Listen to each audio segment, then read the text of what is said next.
Call the meeting to order. Welcome everyone to Columbia. And we're going to have just a couple of resolutions, and then we're going to go into closed session. The first thing on our agenda is an information item that basically encourages everybody, to the extent you haven't already done so, to review the consent agenda, because it will be on our agenda for tomorrow for approval. The next item, and the first action item under general business, is resolution for executive session of the Board of Curators meeting. And so do I have a motion to go into executive session? So move. Second. Cindy, please call the roll. Curator Bradley? Yes. Curator Covington? Yes. Curator Cups? Yes. Curator Downing? Yes. Curator Good? Aye. Curator Henriksen? Yes. Curator Phillips? Yes. Curator Stewart? Yes. Okay, all votes in favor. Next item on the agenda is the Compensation and Human Resources Committee meeting. And I believe, Mr. Chair, there's one action item at this point. Asking to go into executive session. So moved. Second? Needs to be a member of the committee. Second. Second. Curator Bradley? Yes. Curator Cups? Yes. Curator Good? Aye. Curator Henriksen? Yes. Curator Phillips? Yes. Okay, all votes in favor. And the next item on the agenda is the Academic, Student, and External Affairs Committee meeting. I believe, Chair Stewart, there's one action item on your agenda for now. It's going to executive session. Yes. Would you care to have your committee make a motion to do so? Can I get a motion? So moved. Second. And call the roll? Curator Covington? Yes. Curator Cups? Yes. Curator Henriksen? Yes. Curator Stewart? Aye. Okay, all votes in favor. We will now adjourn to executive session.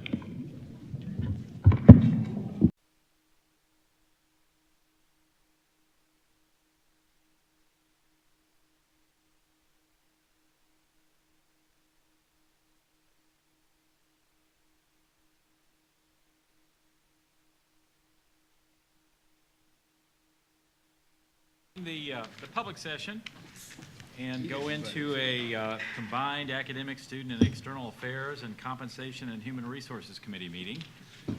And Chair Phillips and Chair Stewart, I'll let you decide who's going to run the portions of this committee meeting. Go ahead. I yield to you. I'll introduce the topic, and then I think we have a,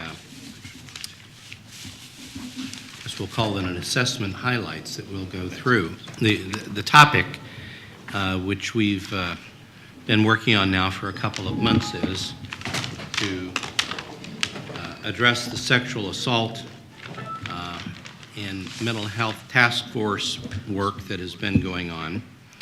The history of that being that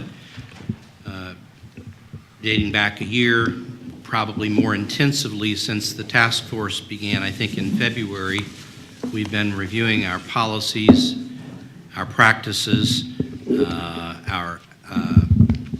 certainly our collective rules and regulations to make sure that we're in compliance with the law, and more importantly, that we're providing a safe environment for our faculty, staff, and students with respect to certainly sexual assault issues. They've been working hard. We retained a consultant shortly after the task force began, maybe actually a couple of months afterwards.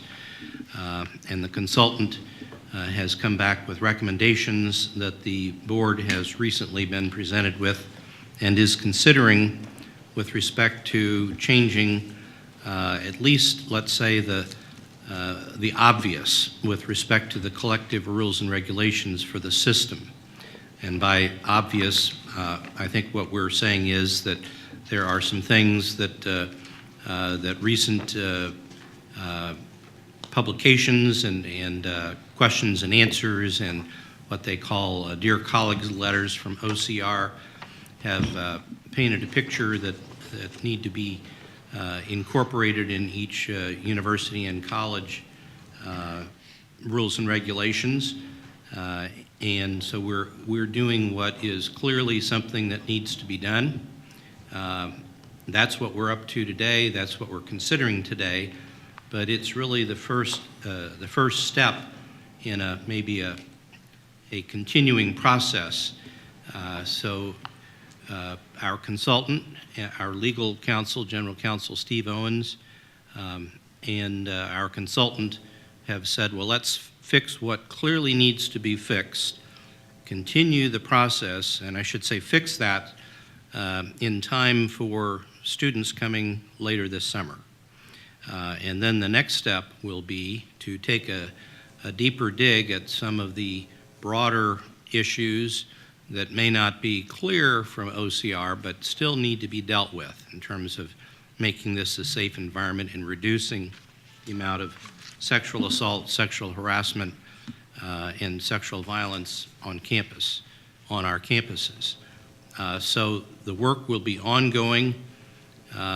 We have a second piece that we're going to be considering, I think requiring a separate vote, and that is that after today, assuming that we do agree to certain changes in the collective rules and regulations, will be a consideration of the President's additional authority to make continued changes in how we deal with this yet this summer, probably some before the students arrive, and that those would be in effect until October when we meet again, and then we would revisit all of this, probably make some substantial further changes to the process, and take a look at what the President has done in the interim. So that's the course of action. Our limited action today is let's fix what's necessary. Let's consider giving the President some executive authority beyond that which he already has. I think maybe the best place to start in this public discussion is Betsy Rodriguez is going to, Vice President of Human Resources for the system, is going to walk us through an overview of the task force work to this point in time, and then we'll have some discussion after that. Thank you. Actually, my colleague, Dr. Deborah Noble-Triplett, is going to present the findings because she's been chairing that task force and doing excellent work with some campus leaders. So, Deborah.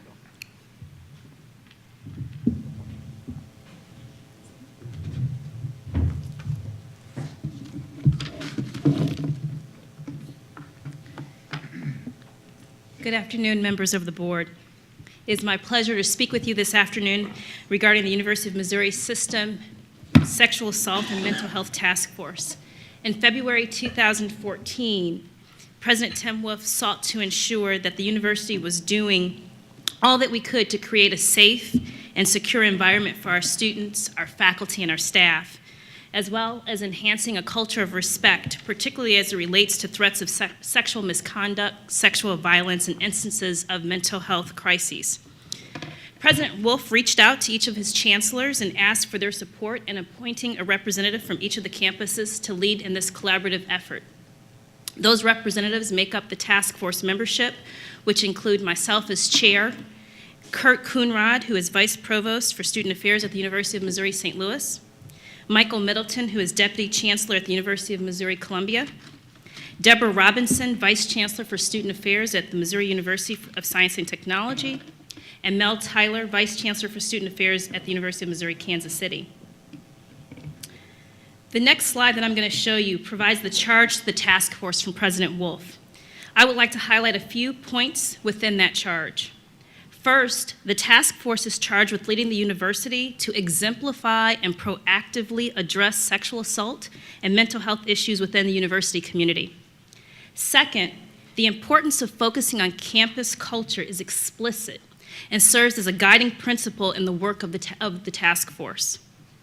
Third, the task force is charged with examining the current resources available to address instances of sexual violence, sexual assault, and mental health concerns, and to make recommendations upon the conclusion of our work to the President.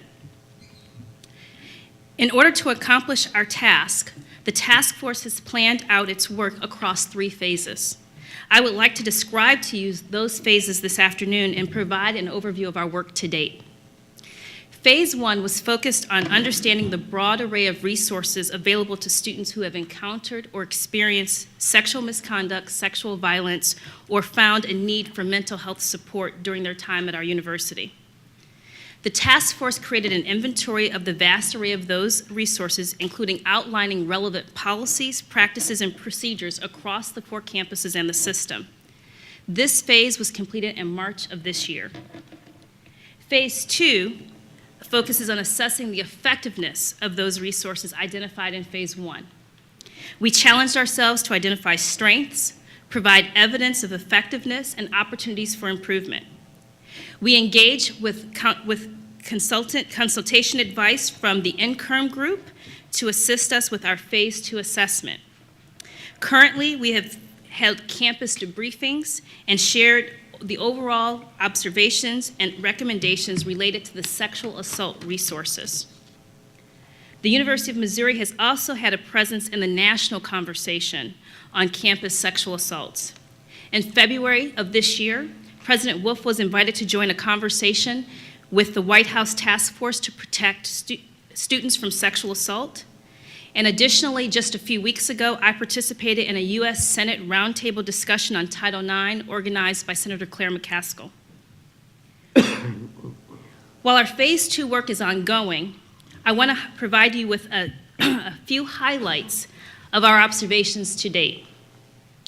Across the campuses, there is evidence of a collaborative and can-do spirit. We believe this will provide the foundation for the important work of implementing any recommendations that come forward from the task force once our work is complete. We desire to become exemplar of best practices in particular areas, and we are pleased to affirm that we have some areas of exemplary best practice to date. The inventory created as a result of our Phase 1 work demonstrated an extensive array of both campus and community resources across the system. This is important as we think of how will we engage in meeting our students at their point of need when all do not reside on our campuses. In order to be effective and exemplify best practice, we know and understand that we need to overcome silos and fragmentation where they exist. This drives us to make an extraordinary effort to communicate effectively, consistently, and frequently, as well as provide coordination across the system and within the individual campuses. As we continue our work, it is important to continue to remember why we are spending our resources of time, talent, and finances in matters related to sexual misconduct and mental health. We will continue to promote the university as a place of safety and confidentiality. As such, we continue to ask ourselves if what we have found or what we recommend ensures both safety and confidentiality. Next, as with any planning, there are unintended consequences. We are challenging ourselves to anticipate those unintended consequences, both in terms of the policies, practices, and procedure recommendations that we make to ensure that we accomplish, in fact, what we indeed set out to accomplish. Finally, in order to monitor the effectiveness of current and future state, we recognize the need to have measurable benchmarks and evaluative processes of all policies, practices, and procedures. We want to build on any current evaluative processes that we have, and we want to be able to show and hold ourselves accountable for success as we move forward. Lastly, I would like to share with you the next steps of the task force work. We are in the process of completing our assessment in the Phase 2 area of our work with regard to mental health resources, including campus-specific conversations, as well as finalizing those recommendations and bringing together a comprehensive review of both mental health and sexual assault assessments to provide a strong base of recommendations to the President. That leads us then to Phase 3, our recommendation phase. The task force will provide President Wolf with 2 sets of recommendations. The first are resource-based recommendations, which will outline key priorities at the system level, and they will also have a set of recommendations that will be campus-specific. The latter set of recommendations will be a set of recommendations regarding policies and practices. Again, those will have a system-level set of recommendations as well as campus-specific. Because of the nature of the breadth and depth of activities related to sexual misconduct and mental health, there will be an array of needs that will require extensive planning, implementation, strategic communication, training, and education. In the end, it is our desire to become a model and exemplar in higher education as we strive to continue our due diligence. Thank you for your attention this afternoon. If there's any questions, I'm happy to take them at this time.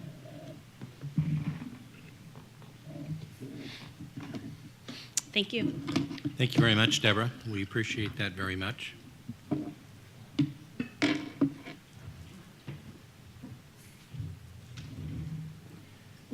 Discussion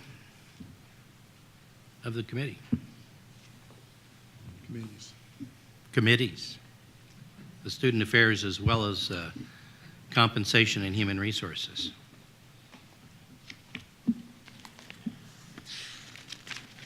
We have had the opportunity to have a very good discussion with our consultant, whose name is Daniel Swinton, who's been working on this for a couple of months.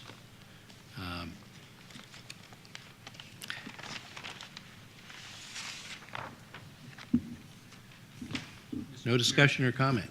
Don? Chairman, I'd move to adopt the proposed changes. Second? Further discussion? Let me give a little preface before we vote that as we learned from the consultant, there are a number of weighty issues that the consultant has good thoughts about that the board is engaged with. So when the changes that are currently being recommended are reviewed, the public may very well question whether we've addressed some of the underlying causes for the sexual harassment, assault that is present on most campuses.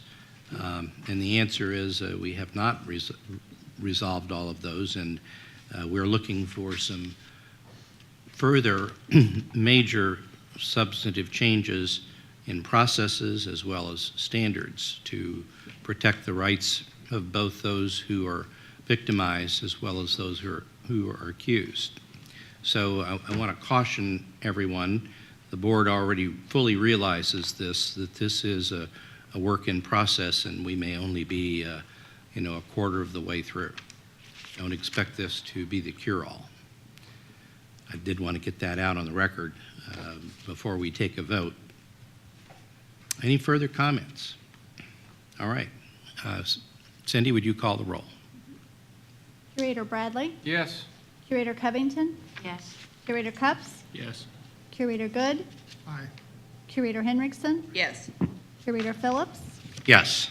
Curator Stewart? Aye. You have all votes in favor of both committees. Mr. Chair, would you like to make a motion on behalf of? Yes, I'd like to make a motion to the board that the recommended changes to the collective rules and regulations be adopted. Do I have a second? Second. Cindy, please call the roll. Curator Bradley? Yes. Curator Covington? Curator Cups? Yes. Curator Downing? Yes. Curator Good? Aye. Curator Henriksen? Yes. Curator Phillips? Yes. Curator Stewart? Aye. Okay. All votes in favor. Our next item, I think this is also to the Joint Committee. Yes. It is. It is addressing recommended change to the system's policy on discrimination. And the recommendation is that we add words sexual expression and sexual identity to the already list of prohibited considerations. Chair Phillips, I think the other item in the combined meeting is the temporary delegation of authority to the president. Right. And then I think the item you're addressing is in your committee. All right, we'll go back to the combined committee. Combined committee, that recommendation is that we delegate to the president the extraordinary authority beyond that which he already has under the current collective rules and regulations, but the authority to make such additional executive orders, which would be perhaps in addition to, perhaps in conflict with that which we just adopted, the section that deals with sexual assault, for the interim period between now and our next full board meeting, which will not be until October. So to be clear about that, he would have the authority to make additional changes in conjunction with the consultant about which the board would be advised prior to distribution, that might actually be in conflict with that which we just adopted, because there are some underlying major changes that will probably be contemplated, and we want to make sure that by the time that students come back in August, that we will have the best opportunity for addressing these issues. So that is a recommendation that's being made and has been proposed. Steve Owens has drafted a way in which we can do that. I don't know if any of the board members, committee members have any questions about that, but let's open that for discussion. And if there are any questions, maybe Steve can step forward on that. It's my understanding, John, that the authority or the executive orders would expire at the October meeting unless they were adopted. Is that correct? That is correct. It's anticipated that they would continue and would become part of the rules in October unless we object to them at that time. So I believe that the President's desire is for them to be viewed as rules subject to our ratification in October. Is that fair, Mr. President? That is correct. Other questions? I think this is an excellent way to try to get these rules in place for the fall semester. And I, for one, and I think I'm speaking for all of us, admire the way our president has tackled this issue from day one. He's a leader in the country on this now, and I have the utmost confidence in our president that whatever rules he adopts will be consistent with where we all believe we ought to be going on this. So I'm going to be in favor of this.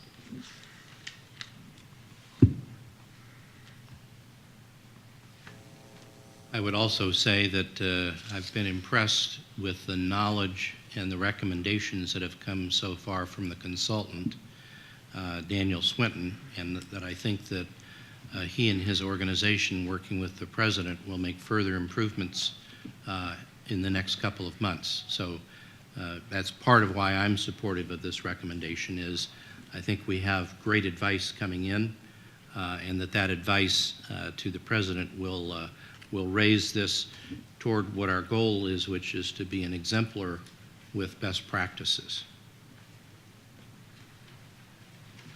Any other questions or comments?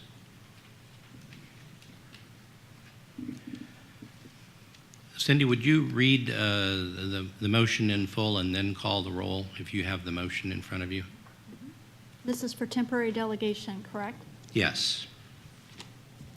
The board's general delegation of authority set forth in collected rule and regulation 20.020 be temporarily expanded regarding sexual assault and mental health issues, such that the president may, if he determines it necessary and in the best interest of the university, take actions, including issuing executive orders that supersede or conflict with existing collected rules and regulations of the university, and that any such actions or orders shall take effect immediately, provided, however, that any such actions or orders shall be limited to mental health and sexual assault issues and shall be subject to ratification by the board at its meeting on October 2nd and 3rd, 2014. This temporary delegation of authority shall expire without further action at the conclusion of the board's October 2nd, 3rd, 2014 meeting. Also move. Second. Any discussion on that? Cindy, would you call the roll? Curator Bradley? Yes. Curator Covington? Curator Cups? Yes. Curator Good? Aye. Curator Henriksen? Yes. Curator Phillips? Yes. Curator Stewart? Aye. Okay. All committee votes in favor. Move approval of that on behalf of the board. Second. Cindy, please call the roll. Curator Bradley? Yes. Curator Covington? Curator Cups? Yes. Curator Downing? Yes. Curator Good? Aye. Curator Henriksen? Yes. Curator Phillips? Yes. Curator Stewart? Aye. All votes in favor. All right, now I think it's back to the Comp and Human Resources Committee. Need a motion to adjourn the combined committee. Okay. So moved. Second. Move to adjourn the combined committee of the Comp and Human Resource Committee and the Student Affairs Committee. And actually, we'll just be Second. adjourning the Second. Academic Student External Affairs Committee at this Stu- point. Curator Covington? Yes. Curator Cups? Yes. Curator Henriksen? Yes. Curator Stewart? Aye. Okay. Done. Next item on the agenda is the Compensation and Human Resources Committee meeting. Chair Phillips. All right. Are we back to are you going to do your overview now? Benefits. Okay. We're going to have a benefits overview by Vice President Betsy Rodriguez of the work that I guess it's still a task force, has been doing since our last meeting. Thank you. Good afternoon. The material that I'm going to present today is an information item, and it's a follow-up to the full presentation that I did to you at the last meeting about the Total Rewards Task Force. Because the work is going to take place over several years, and it's going to touch a variety of programs, we've actually tagged it, and we are calling it Reimagining Our University Experience. I'm just going to remind you briefly in this graphic that we obviously are working on all areas of what employees value about their work here, but today I will be focusing on the green part here, which is the benefits. This is a summary of the recommendations, and I won't go through all of them. I just want to point out the ones that are highlighted or bolded are the ones that I'm going to bring you up to speed on. These are the ones that we've spent the most amount of time over the last, I'd say, few months. This is one of the slides that we've been using with the leadership across the campuses. One of the things we're trying to do differently is really engage all of the campuses, including the leadership, to help us with these messages. Again, this is a critical part of an employee's experience at the university. We want to make sure that it's not a system-driven initiative. So we have been asking for very active leadership, and we've been getting that leadership. We are actually going in kind of 4 directions here. We're trying to balance the competitive rewards with the financial impact. We are trying to increase employee engagement in those rewards, and I'll talk about that in a little bit in a minute. We're trying to offer greater financial predictability for the campuses, and we are trying to increase compensation in some strategic ways. So let me talk for a minute about the benefits rate cap. Benefits are funded as a % of benefits. So the benefits rate is simply a mechanism by which we fund the university contributions to the benefit rate. The goal in setting the cap was to create better budget flexibility, or I should say predictability, for the campuses, and to really hold ourselves accountable for increasing costs in benefits. As long as it's a % of salary, then the dollars available are going to grow as the salary base grows. We want to try to keep a cap on the % of the salary that is spent on benefits. We've done some benchmarking. We think we're right where we need to be with our current peers. So we are actually we are now going to hold that rate flat for the next 3 years. There are a few things that are going to allow us to do that. I'm going to talk about those in a minute. But one of them is we're starting to watch what's happening with our peers, and everyone's in the same situation we are with that % of salary increase. It's becoming harder and harder to sustain that model. It's certainly a very unpredictable model from budgeting purposes. So we think our peers are also going to try doing some of this, and that ought to help us in staying competitive. One of the things I want to mention is the last bullet there. The rate cap does not mean that we're actually shifting costs to employees. And this is often misunderstood by employees as well. It simply means we're putting a cap on the percent of salary that we spend on benefits. That does not shift cost to the employees. Again, as salary grows, the dollars available for benefits grow as well. So that was the first recommendation that we've been focusing on. The second one that we've been focusing on is recommendation number 4, and this is the one that we're working the hardest on. This one was about utilizing medical plan options to try to lower costs, or at least I should say lower the cost increases, to try to slow them down, and to encourage healthy behavior. And we are taking some very bold steps here, which I will describe to you. We're also trying to use some behavioral economics, nudging people, using various different kinds of messaging to really improve people's choice making. We're not trying to drive people to a certain decision. We're simply trying to engage them and make them choose the plan that works best for them. We're doing that by also increasing our education and our support services, and as I mentioned before, trying to get people more engaged and healthier in the meantime. So let me give you a little bit of a sense of what these bold steps are that we're going to be doing for 2015.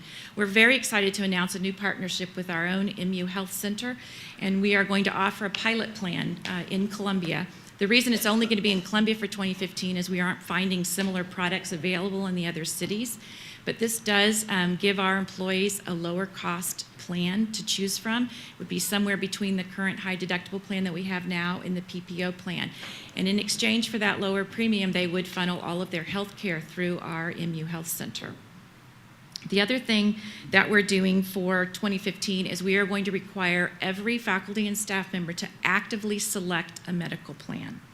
And one of the ways that we're trying to do that is by explaining to people that we are spending between $5,000 and $18,000 a year on benefits per employee.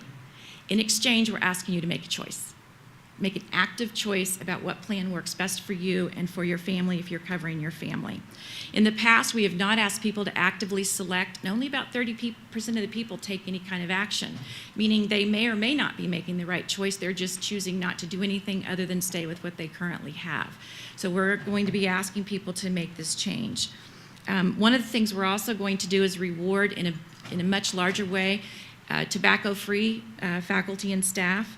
Right now, the university healthcare system is working very actively to reduce tobacco use on their locations, and 3 of our 4 campuses have a non-smoking environment.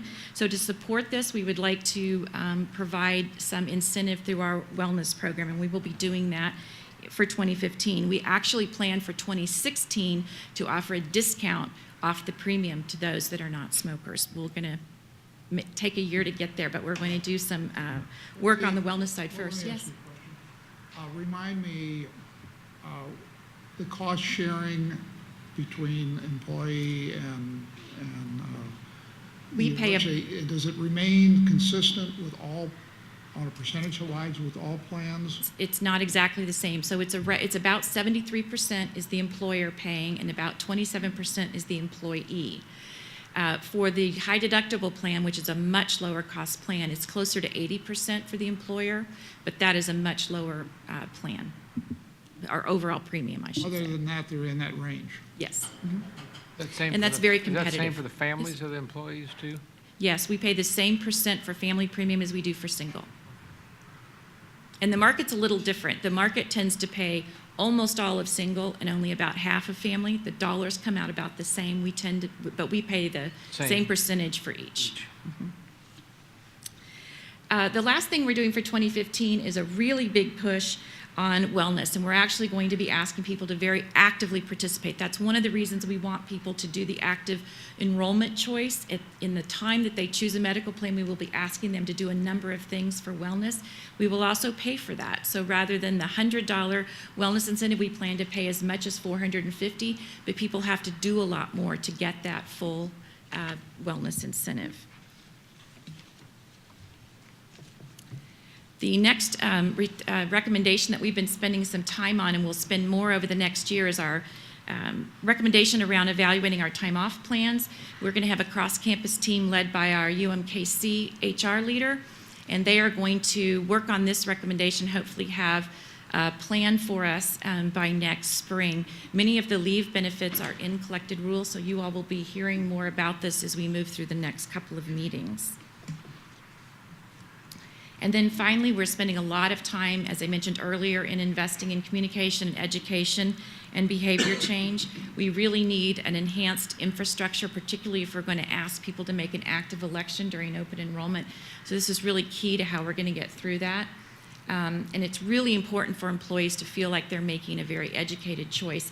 And we have every kind of employee across our 4 campuses in terms of how much access they have to electronics, how much they read email, whether they would prefer, handwritten or not handwritten, mailed items, paper. So we really have a real effort to try to reach all those different segments of our population. And then just to show you kind of some of the changes that we're making, we have some new communication tools. This is just a picture of our new webpage, Reimagining Our University Experience. There's a number of ways that employees can get information, but there's also a number of ways that they can give us feedback. So employees can submit comments or questions to this webpage. And then we have also started a blog, and it's been really popular. I actually was pretty surprised by how many folks have signed up and been actively reading the blog. And again, it's our way of starting to put out messaging. Even though open enrollment is until fall, we've been putting out quite a bit of messaging, getting people ready for that. So with that, I would be happy to take questions. Yes? Betsy, the 28% benefits rate cap, what is our average benefits percentage now? We're at 28% now. So to basically cap it where it is. We're going to cap it where it is for the next 3 years, which has made the campus chancellors and budget officers very happy. Gives them predictability for those 3 years. And so I would think that it's vitally important, as you're focusing on, to get a handle on healthcare costs. Absolutely. Because if healthcare costs go up dramatically, other benefits would have to go down to make it stay at 28%. Right? Absolutely. And there's a whole financial plan underneath that 28% to look at what could happen in various scenarios. But one of the big reasons that we're putting out the new medical plan and forcing people to make a choice is we think that there are better choices for some people, and that if they get into a lower cost plan, it'll help us control overall costs, both for the employee and the university. Employees will win in this as well if we can hold that cost trend down. I applaud what you're doing on encouraging folks not to use tobacco, and also any kind of wellness program. The more people can do for their own health, the better for everybody. Absolutely. Thank you. Is the cap, the 28%, is it an absolute cap or a budgetary cap? Because we won't know what the healthcare costs are for the 3rd year. So you said Correct. 2015 through 17. So if in the 3rd year our healthcare costs go up dramatically and they have choice, but they make choices that don't reduce from what the projected costs are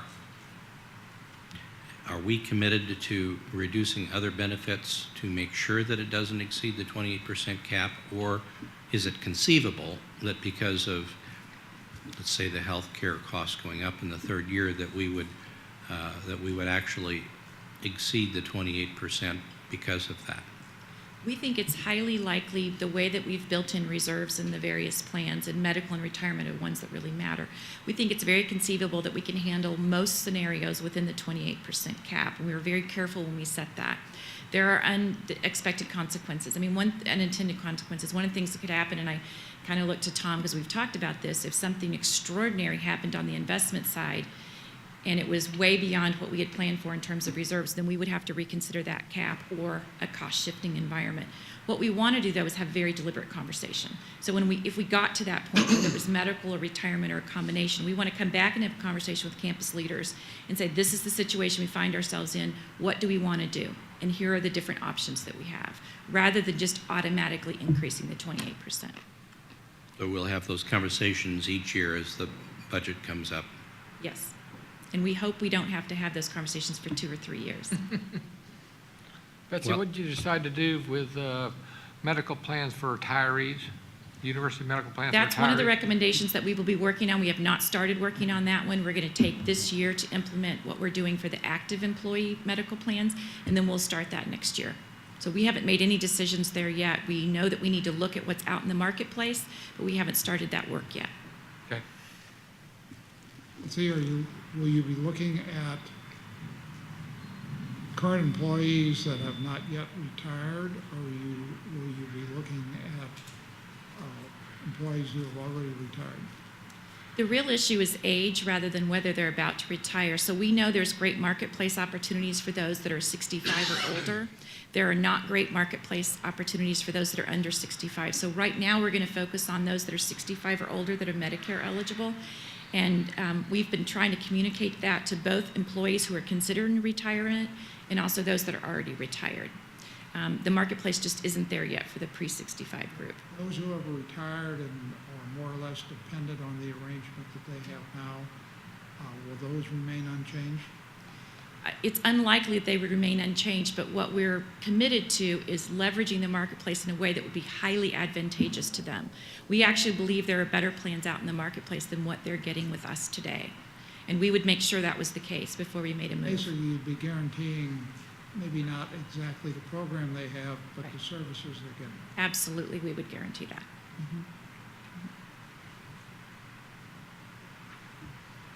Any other questions or comments? Thank you very much. This- You want to stay? Or are we moving on now to the gender issue? All Yeah, right. I don't have any slides. Might as well stay. So back to the question of whether we should be changing our policy on discrimination to add the words sexual Gender identity. gender Identity. expression Expression. is already identification is already in there. No, gender expression and gender identification are not in there. Right. Sexual orientation is. Sexual orientation is. So the two new phrases, we have received petitions from all 4 campuses, from students and some from faculty as well, Correct. asking that this be included. We've gotten legal advice from Steve Owens, our general counsel, that number one, that a number of institutions, educational institutions have done this, and that there are governmental authorities that are indicating that if we do not recognize that we could be in violation of the law. So we have good reasons for taking a hard look at the student and faculty requests for considering this. It is controversial publicly. It is something that the federal government agencies have moved forward on. So we're sort of in the position of thinking about our legal risks and our legal advice, as well as what is right with respect to how to treat faculty and students and staff. Would you like to share maybe publicly some of the comparisons that you have come across, Betsy, with respect to what other institutions are doing? Yes, we looked at the peer groups for each of the 4 institutions, and clearly the majority of the peer groups are including gender identity, and many also include gender expression. I'll give a couple of examples. Of the 34 public AAU institutions, which is MU's main peer group, 30 of those include gender identity. If you look at UMSL's peer group, there are 14 out of the 30 that do so, and for UMKC, it's 16 out of 24, and for Missouri S&T, it's 10 out of 15. Questions at this point? Discussion? Steve, you might want to explain a little bit about how EEOC views this and other agencies have viewed this that you explained earlier.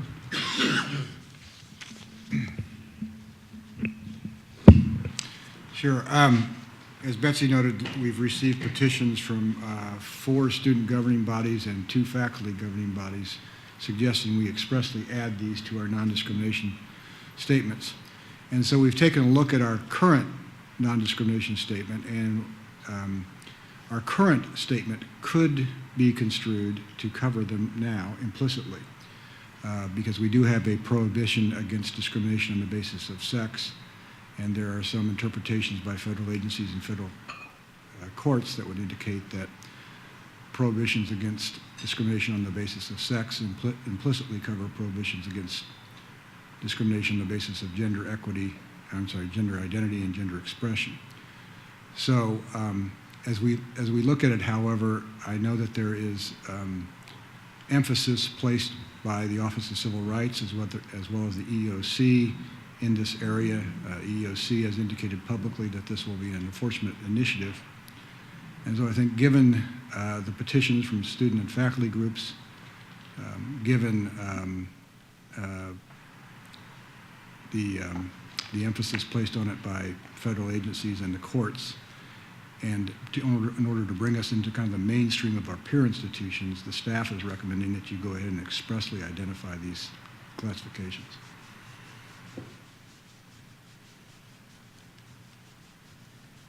You would view us currently in compliance, am I correct? I believe our current policy could be construed to cover these two classifications, yes.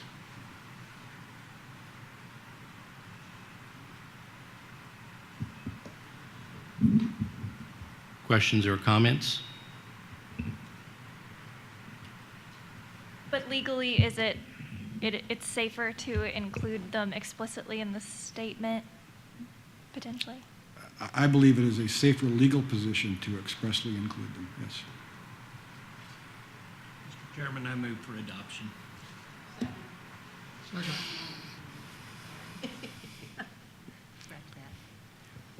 Would you call a roll for the committee, Cindy? Curator Bradley, Yes. Curator Cups, Yes.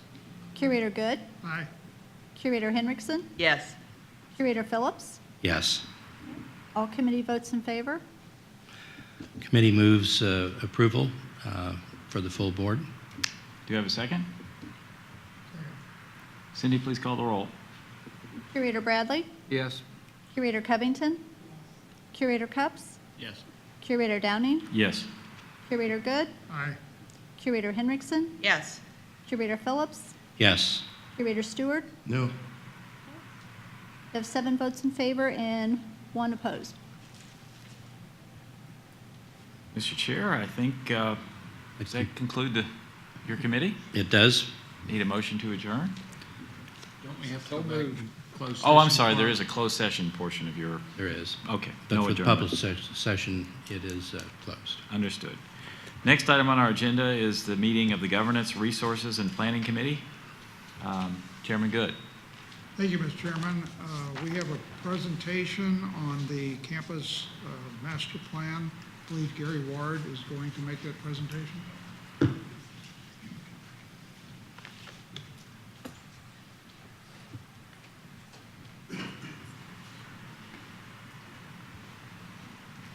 Mr. Chairman, this is an action item, so we will also be voting on it. With consent, Mr. Chair, I'd like to say a few words before Mr. Ward begins. Mr. Chairman, Sorry, Chancellor, I didn't mean to. No problem, not a problem. This is very brief. Mr. Chairman and members of the committee, just a couple of words in advance. I've been doing this kind of work for about 10 years and have been involved in a large number of master planning efforts at 3 different institutions now. My comment really is this. This is an extraordinary place in terms of the quality of the people and the process Mr. Ward has put in place to be able to do an excellent job on master planning and to update that plan on a regular basis for your consideration. As we go through this, I want to plant one seed in your minds to pay attention to especially. We have been experiencing a great deal of growth for over a decade here at Mizzou. That growth has been accomplished with very little change in the educational and general space available for us to accommodate that growth within. So what I want you to really take away from this is a good understanding of the criticality of what we call E&G space here on the campus. Most of the things you've approved over the last many years have been auxiliary areas like hospital buildings, sports facilities, and things like that, which are have high value but are self-sustaining in terms of their cost. But without state support, which has been missing for almost a dozen years, for capital improvements in the E&G area, we are at a point where the ability to accommodate additional students is now being threatened. delivering a quality experience for our students is our number one priority. And the space needs we have has reached a point now where that's being actually threatened. So you'll see this coming out of the report. I want to make sure you at least had that in your minds as you began to hear Mr. Ward's presentation. Thank you.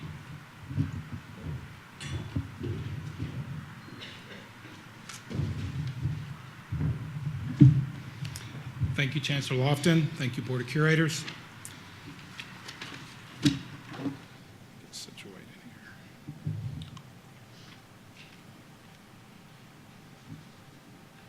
33 years, the University of Missouri has engaged in a formal master planning effort. Different to most institutions, instead of a 3, 5, or sometimes even a 7-year planning cycle, we plan ours annually. We update it annually. And that's why would we do that? And simply put, first reason is because the complexity of the institution requires us to do so. And also we have a desire to be as flexible as possible in order to be able to meet any opportunities that would be presented to us. For example, in this last legislative session, there was a lot of discussion surrounding STEM and the economic benefits of STEM. Because our master plan is updated and the data associated with that master plan is updated, we were able to provide Vice President Knorr and his team some valuable information that we believe added to that benefit of those discussions taking place in Jeff City. Just as important as flexibility, our master planning and our master planning process is continually improving. Several years ago, we recognized the need to drill deeper into some very complicated areas of the campus master plan.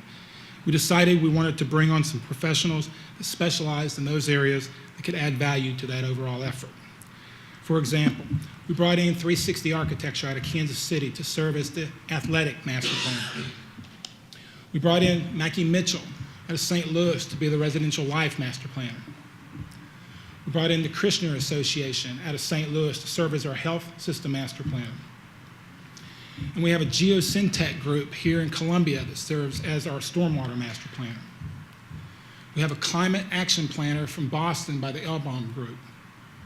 And we have energy management master planner out of Madison called Confluence.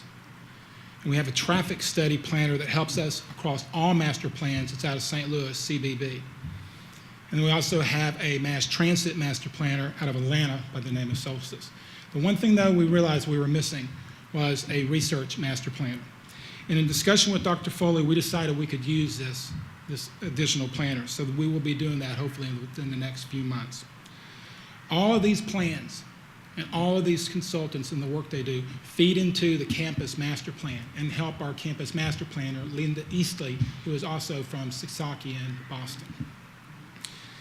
In fact, in turn, all of our master plan work, though, is directly reflective of this MU strategic plan. In fact, everything we do in our planning effort is the result of our strategic operating plan. Here's our current master plan. You won't be able to read this from the slide, but this is in your booklet, and I believe it's on page 49. You'll notice that we indicate projects that have recently been completed, projects that are currently either in design or construction, projects that are in planning, and a section that just addresses E&G facilities. I'll give you some examples of each one of those. For projects recently completed, we have the Residential Life Mark Twain renovation project. This is a $21.7 million project. It was completed in July of 2013. It was a 108,000 gross square foot project, and it provided us for 372 beds. The East Campus Chiller Plant, Phase 1. This project was to support the new patient care tower. This was a $16.1 million project and was completed in May of 2013. On the other side of that project, let me see if right over here, is also a Phase 2 that is a $20.7 million project, and it will be done in 2015. That project will serve the rest of the hospital.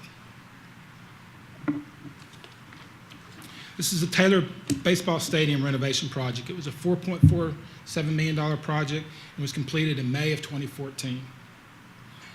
And then a lot of you have already seen the Stadium West Side renovation project that was completed in August of 2013. It was a $10.3 million project. Some projects that are in design and or construction. A little later today, we will be bringing a project approval to you for a new School of Medicine patient-centered care learning facility. It's a $42.5 million project, 97,000 gross square feet, and it will have 16 first-year student classrooms, 16 second-year student classrooms, a new large anatomy lab, a simulation center, and a 150-seat multi-purpose classroom and several clinical seminar rooms. Jesse Hall project, you've heard a lot about this and seen a lot about this. It's a $10 million project. It consists of a new sprinkler and fire alarm systems. It's a replacement of 17 existing air handlers. It's a replacement of existing elevator and the addition of another elevator. A fun project and a large project, and you can see that this project was only a few weeks ago and how much that's changed when you drove into town today, is our new Stadium East Side Edition.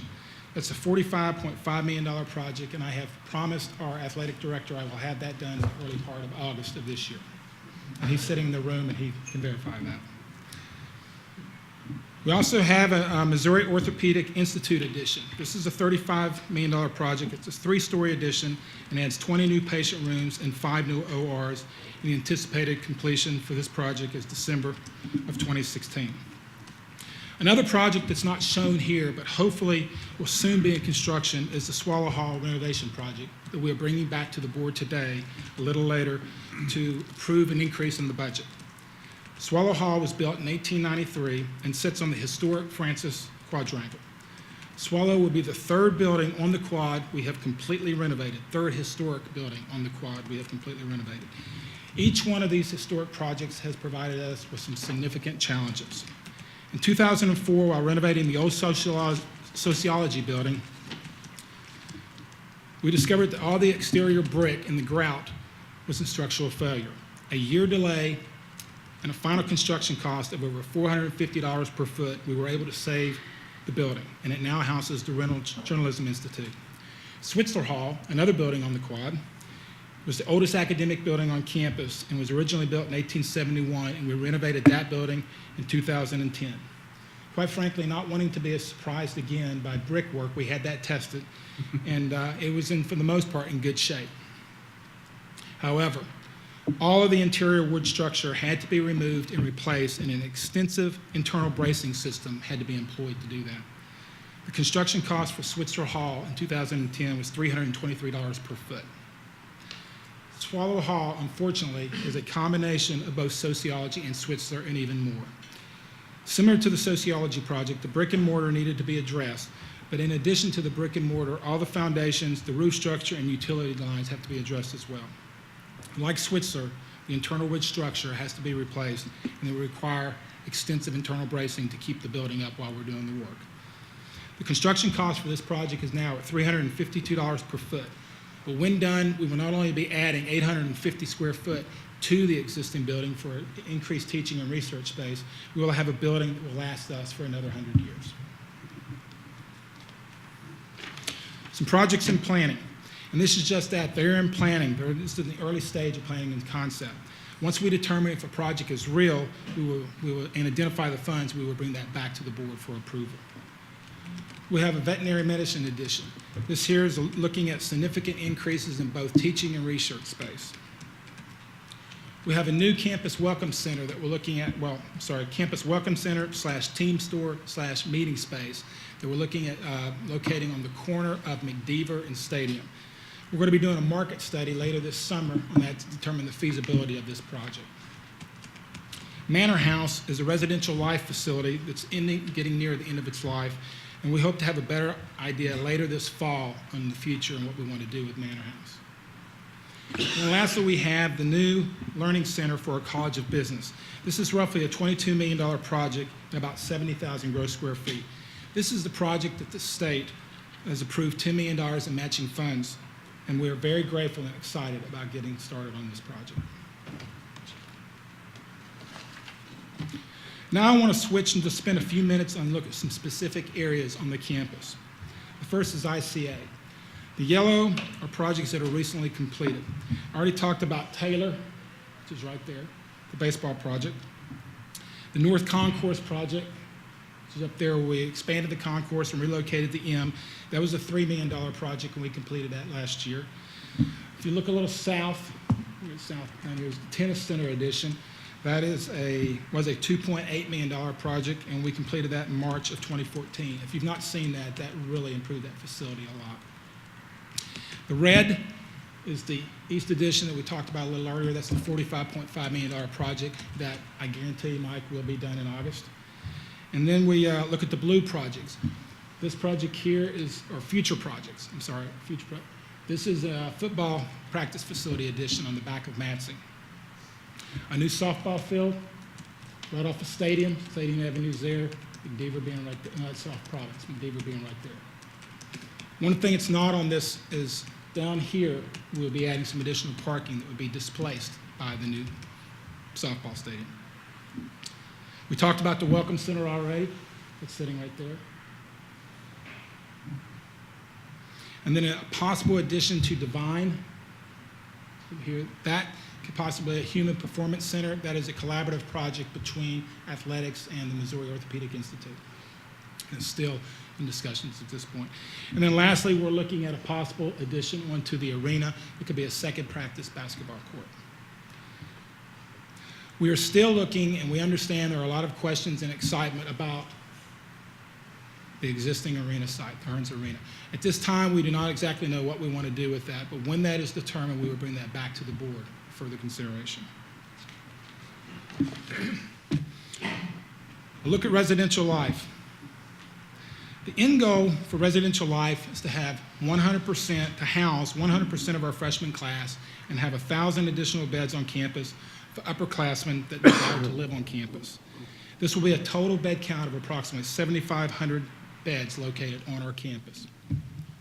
This project, the Virginia Avenue South project, is currently under construction, and it's a $29.3 million project, 93,000 square feet, and should be complete in May of 2015 and have 331 beds. This project is a large project, and the board has seen and heard about this before, is the Dobbs Group renovation. It's a phased replacement of the 60-year-old Jones, Laws, and Lathrop residential halls and the Dobbs dining facility. The first phase, currently in design, is a $71 million project and replaces Jones Hall and the Dobbs dining facility with 2 new Res Life buildings and a new dining facility. It's a 572 bed project and will seat 700 students in the new dining facility. Construction should start in January of 2015, and the project should be complete in January of 2017. The second phase of the Dobbs project is the demo of the Laws and Lathrop halls and the replacement of those buildings with two larger halls. It's estimated at this point to be an $85 million project, and this project, along with Manor House that I showed you a little earlier, should put us at our goal of 7,500 beds. This project, or the second phase, is looking to start somewhere between 2019 and 2022.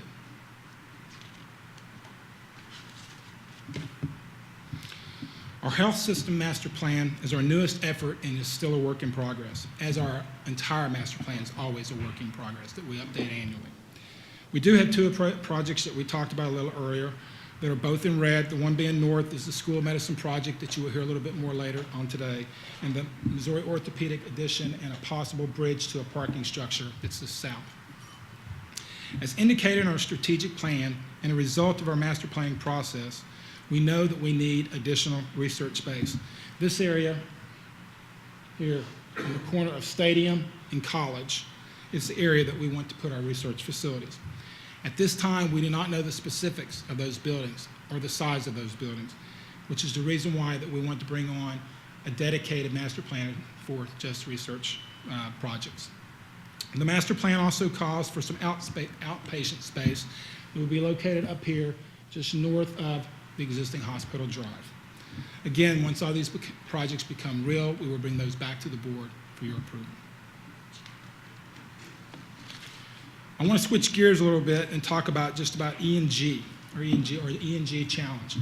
E&G stands for Education in General, that the Chancellor mentioned a minute ago, and I have a feeling that most here know the difference between E&G space and auxiliary space.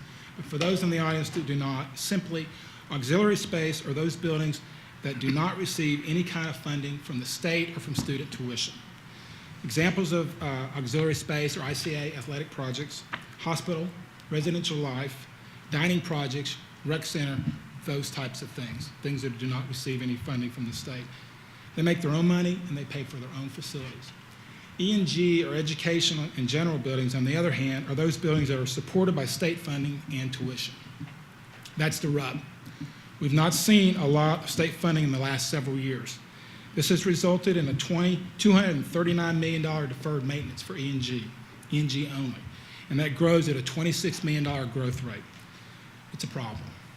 Here, what I'm showing you here in gold is the E&G campus, at least most of the E&G campus. In an earlier Board of Curator meeting, Vice President Richards and myself talked about Facility Condition Needs Index, or the FCNI. And what we presented at that meeting is any building that has an FCNI of 0.40 or above should be either completely renovated or torn down and started over.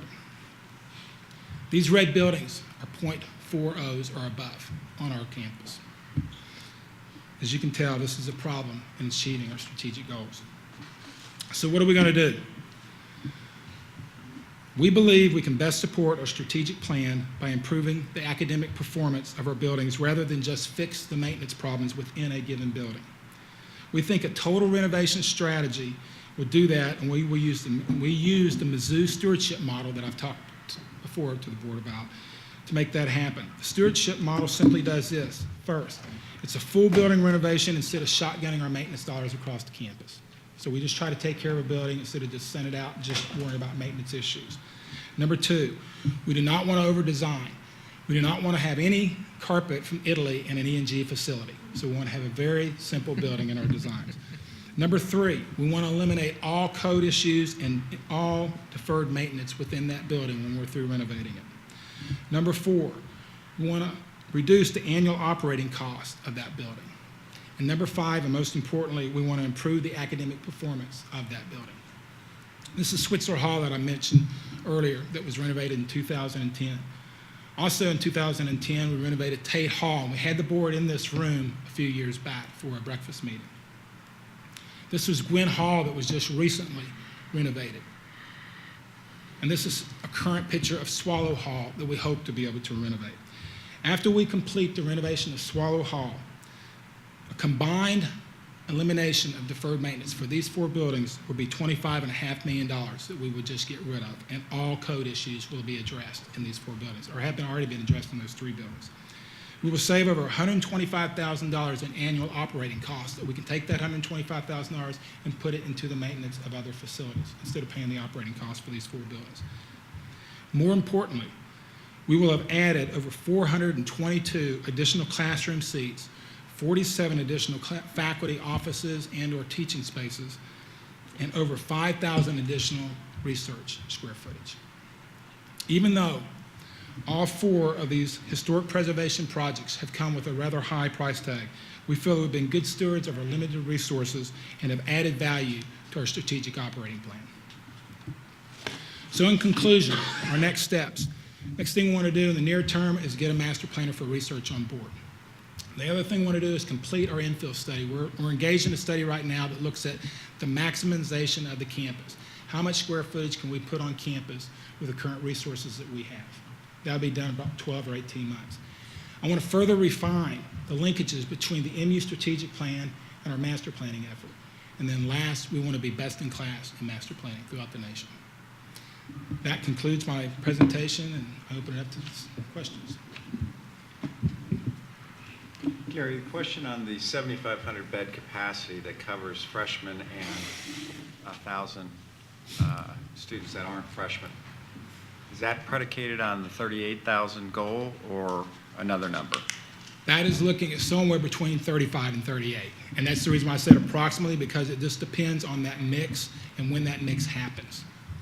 And that's the other thing, that phase, where it's going to be key is when we start that phase 2 projects of Dobbs, Yep. We've got to take a look at it then, because we can add some additional capacity onto that Dobbs by going up if we want to. That second phase. The first phase, that ship has sailed. Okay. Thank you. Let me talk a little bit about the Red Campus. A year ago, I came down a day early for the June meeting. I wanted to tour Switzer and Pickard Hall, Swallow and Pickard Hall. For a couple of reasons. I wanted to see the museums again before they moved out of there, but I also wanted to look at the buildings and see what kind of shape they're in and how bad they were. And of course, they are in extremely bad shape. I'm glad to see we're moving forward here on Swallow Hall. I don't think we can overstate the importance of the Red Campus of the University of Missouri. These are among the most historic buildings in the state of Missouri. They need to be protected. As a former chair of the House Appropriations and then the Senate Appropriations Committee, I was always careful never to say that nothing was so important that you had to fix it no matter what it cost. But if there are any buildings that are under our jurisdiction that are close to that, it's the buildings on the Red Campus. They are just a very, very important part of the university. So I would emphasize the need to address both of these. I know they're going to be costly. They're going to cost more than they certainly would to replace them. But there's no real replacement for them other than to correct the problems that are there and make sure they'll stand for another 100 years or more. I think during my association with the university, going back to when I was a student, it was just shortly before that the medical school moved off the Red Campus and over to where it is now, and that building was in the process of being renovated. And since then, I think other than these two buildings, most every building on the Red Campus has received significant renovation at one point or another. Not that some of them, like Jesse Hall, aren't always in the process of needing something. On Laffrey, too. But I really want to stress the importance of doing these two buildings and doing them right. I know there's one before us today as part of the master plan and later in the finance committee, but they both need to be done. Thank you, very good. As an old ag school guy, don't forget White Campus. Well, Gwen Hall was on White Campus, and that turned out to look Wouldn't really nice. undervalue the White Campus, but it's not quite the same campus. They're a little newer. Red Campus, but the White Campus is, both those campuses, we're very fortunate to have what we have. We think so, too. As part of the historic background of the university. It's very difficult trying to look at the stewardship of what to do on those things. Gary, Curator, sorry. we took a great tour this morning of the research reactor, Yeah. and it was one of the most impressive tours I've taken in my long tenure here on the board.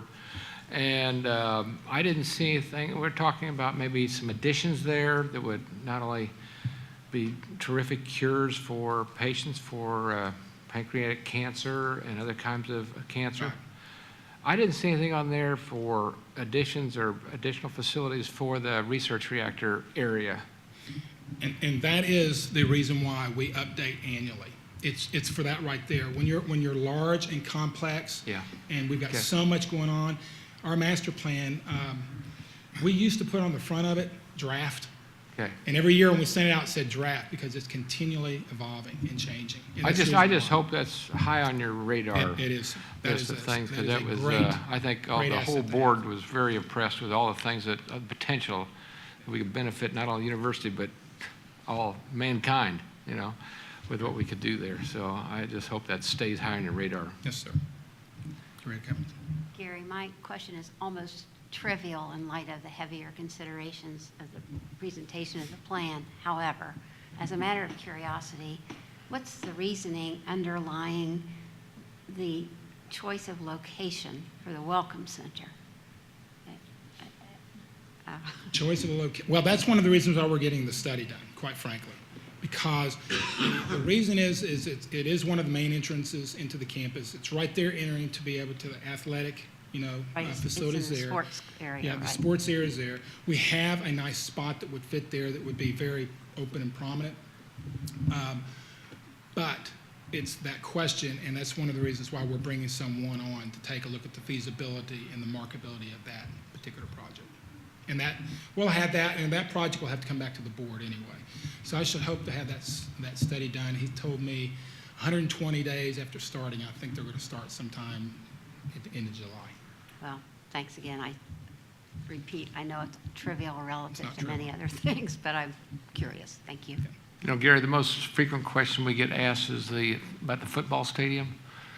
That might not be the most important thing for the university's life, but we get asked that probably more than anything else. So in August, what is our capacity going to be? Is that the first phase, or is that the end of that's the first phase?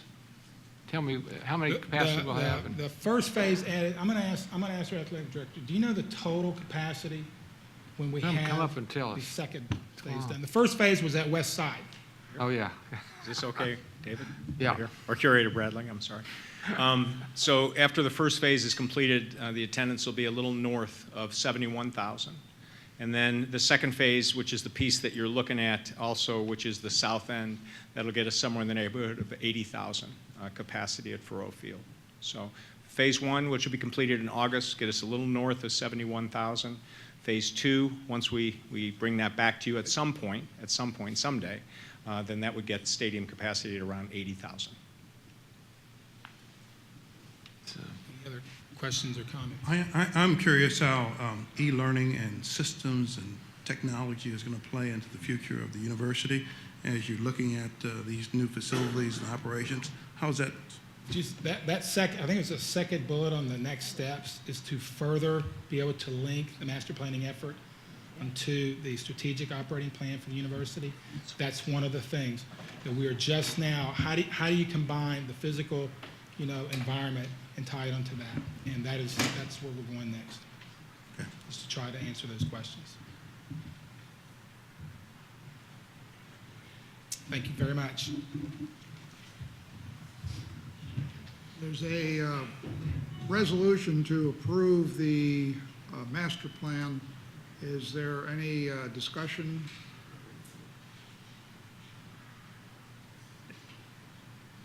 I'll make the motion to approve the master plan for the campus. Is there a second? Second. Further discussion? Call the roll. Curator Bradley? Yes. Curator Covington? Yes. Curator Good? Aye. Okay. All committee votes in favor?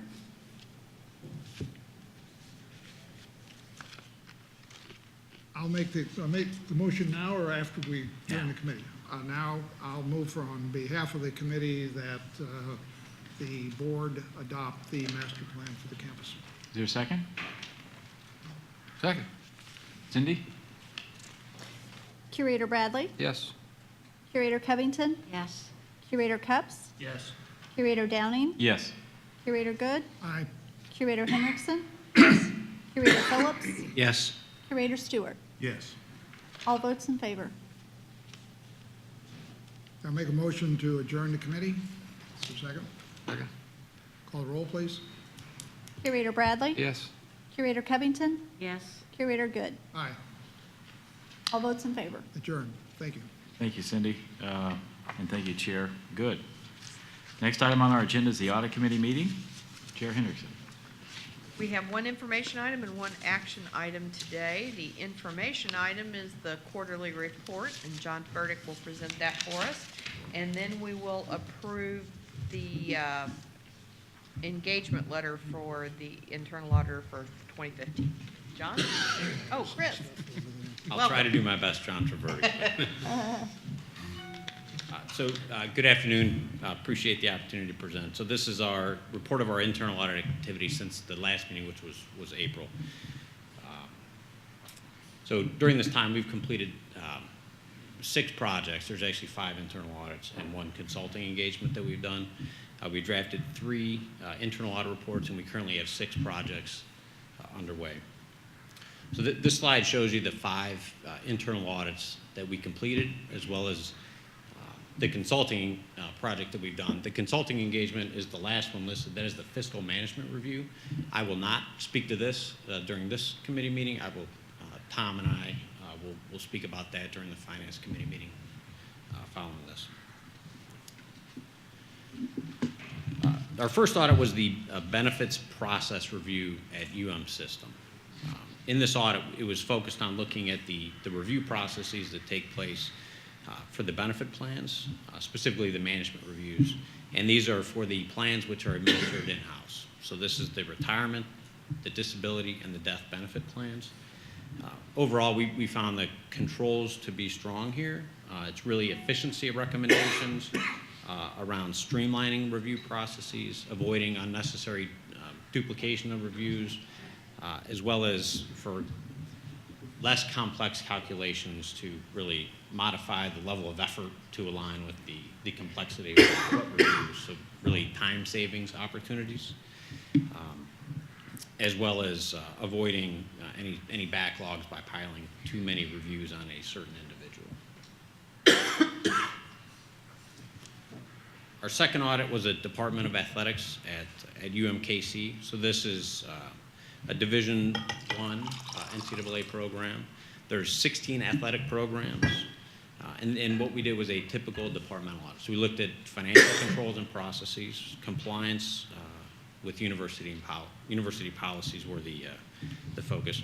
And we covered essentially a 3-year period looking at fiscal years 12, 13, and most of fiscal year 14. The first recommendation is around improving the financial state of the department. So very purposeful decisions have been made to expand the brand of that program, to create a better student environment and draw. There is, it's the concept of, not now that they're at this point, managing to a budget, identifying additional revenue streams, and really identifying expenditures and how to manage that going forward. So, the individuals we met with understand this, and they have plans in place to take the appropriate actions. The second item relates to a common topic that we've talked to you about, and that's procurement cards and appropriateness and monitoring. There's a bit of a good news story as it relates to this, and that while we did identify improvements for controls, action has been swiftly taken, and actually the centralized finance function on the campus has assumed fiscal responsibility for that area. And what we found is that has greatly improved the strength of the controls by having an objective individual reviewing the expenditures that come in. So that's been positive to see. And the third recommendation is around cash receipts. So cash logging, managing segregation of duties, as well as getting timely deposits.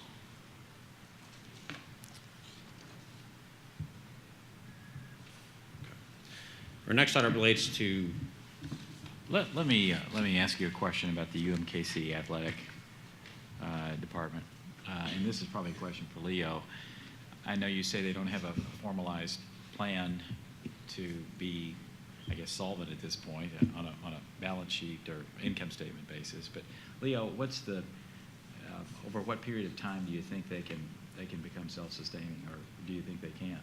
Right. Over about 2 years ago, I was here to speak with the curators. I believe we were meeting down in Rolla, and I told you that I saw this department as one that needed some help. In fact, we talked about our aspiration to move to a different conference.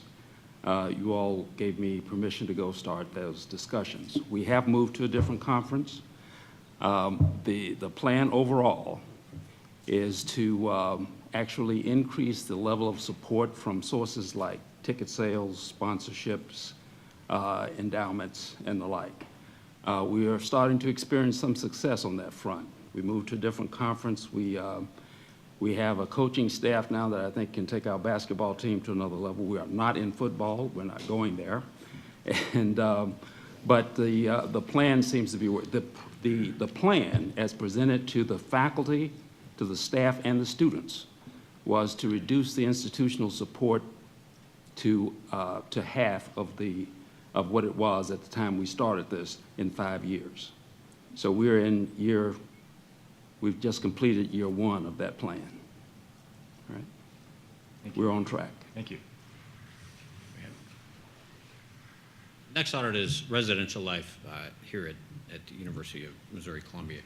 So this was a departmental audit, really financial focus was our look. So the department manages 23 on-campus residence halls, apartments, and then two off-campus facilities. The revenues for fiscal year 2013 were approximately $42 million, $39 million of that coming from room revenues. And we looked at a 3-year period for this audit. Again, this is a bit of a good news story. In terms of the financial controls we would expect to see within a department around managing to budgets, managing cash, adhering to segregation of duties and policies, it was well done by the department. We did have 2 minor recommendations around inventory, so the residential life houses inventories to support the infrastructure of the buildings, and there's opportunities to better safeguard those assets as well as procedures for tracking and using that inventory.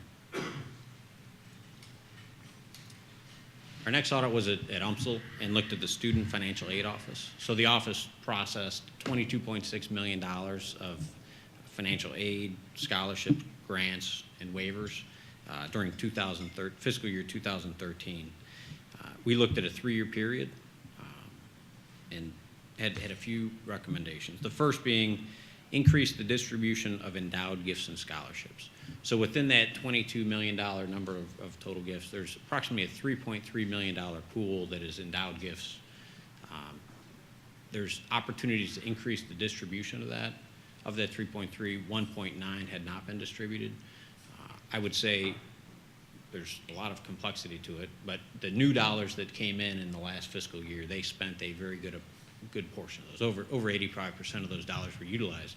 But as you look at some of the historic balances, these endowments, some of them are small. There are many of them, and they're spread throughout different colleges, schools, and they have a lot of student requirements that require a lot of close coordination to find people that actually meet the criteria. So what we're asking for is more focus and attention to that to ensure that they're getting those dollars to students. The next item we had was really an efficiency recommendation around some of the paperwork and processing that the office does and streamlining that process to make sure they're adhering to the dates that are set forth to avoid any backlogs. Communication is an area where we saw improvements can be made. As I mentioned in the first observation around the endowed gifts, the Student Financial Aid Office, advancements, and then the colleges and schools need to be closely coordinated, and we saw some opportunities to improve, but overall we did see that they were working together well. And the final item is around a new scholarships system that is being put in place. Still several months out in doing so, but we identified the opportunity to evaluate and better control system access before they go live with that system. The next audit was a system-wide audit on the new EPAF system. So what that is that is a personnel action change, so it's an HR system that was put in place to automate any employee additions, changes, terminations. The system went live in July of 2013 and is really a good story of how you can take a very manual, paper-based, decentralized process and utilize technology. So it took a very manual process, leveraged technology, and the cycle time to complete paperwork to get people on the system and paid and removed from the system as they leave increased dramatically. And I think Betsy's probably shared some of those numbers with you in the past. So overall, a good story. As they look to move forward with it, there's some opportunities to continue to enhance the process. First being is this touched a lot of people that need to know how to use the system, and giving them additional resources and documentation to help them understand how to use the system. The second being enhancing segregation of duties. So we didn't see widespread issues, but we wanted to make sure that key things around not a single person should be able to initiate and approve a single EPAF. So not widespread access, but the ability to tighten that up a little bit. The next was around EPAFs being completed timely. Again, we saw significant cycle time improvements, but now we have the benefit of data to be able to see how quickly we're processing these. And we did see some that have lingered, and we're saying utilize that data to track and monitor that better so you can keep things moving quickly. And then the final item is really around, because of the rich data that exists, there's opportunities to increase reporting. So they've developed good reports for core HR. There's opportunities to develop reporting down at the campus, college, and school, and even the department level. Is this a part of the overall strategy regarding your ERP implementation of ERP? It's a little bit outside of it. It doesn't have to do with PeopleSoft, but it is a common application used by all the campuses, including the system, in terms of onboarding employees. So the bolt-on, basically, is that what you're saying? It is. Would that be fair? That concludes my prepared presentation. If I'm open to any questions. Any other questions? Thank you very much, Chris. Now Tom Richards will come and present the engagement for next year's internal audit. Okay, we're recommending to the board that PricewaterhouseCoopers be employed to provide internal audit services to the University of Missouri for the period of November 2014 through October 2015 for an annual base fee of $1.22 million plus out-of-pocket expenses. In November of 2013, the scope of the audit for the healthcare system was expanded, leading to a $200,000 increase in the base internal audit fee. Aside from that increase in scope, the base fee is otherwise flat year over year. We are currently in the 5th year of a 5-year agreement for audit years 2011 through 2015.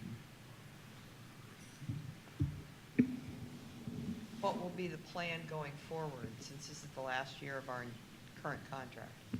We would always evaluate that in terms of potentially putting the services out to bid at that point. And that's What's the timing on that? We have not begun to talk about that yet in terms of planning for that. But how much lead time would you need if you would, because they'll be complete in October of 15. Right. So probably sometime by the end of this year, we would need to have a plan in place and a process and some decisions to be made about how to move forward. Thank you. Tom, refresh me on the process in place to determine the next year's departments that are audited by Pricewaterhouse, and have you already made those determinations for this next year?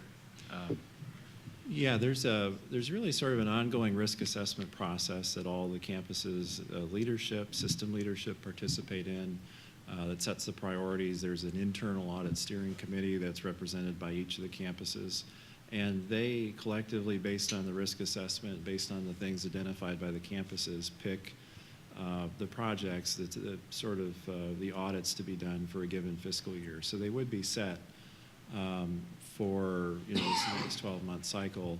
However, there's always flexibility in that in terms of something coming up that anyone has concerns about. So there is flexibility to reprioritize the resources. Is it made known to each of the departments that they're going to be audited in the next year at the beginning of the year? They're certainly notified in advance, typically, unless, again, something comes up and we decide to reprioritize that.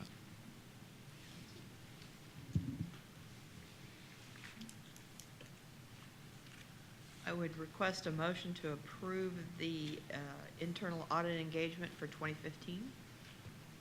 So move. Second? Second. Cindy? Curator Bradley? Yes. Curator Good? Curator Henriksen? Yes. Curator Phillips? Yes. Curator Stewart? Aye. Okay, you have 4 votes in favor. And I would move approval of this to the full board. Do you have a second? Second. Cindy? Curator Bradley? Yes. Curator Covington? Yes. Curator Cups? Yes. Curator Downey? Yes. Curator Good? Curator Henriksen? Yes. Curator Phillips? Yes. Curator Stewart? Aye. Okay, you have 7 votes in favor. Thank you. Thank you, Tom. Thank you.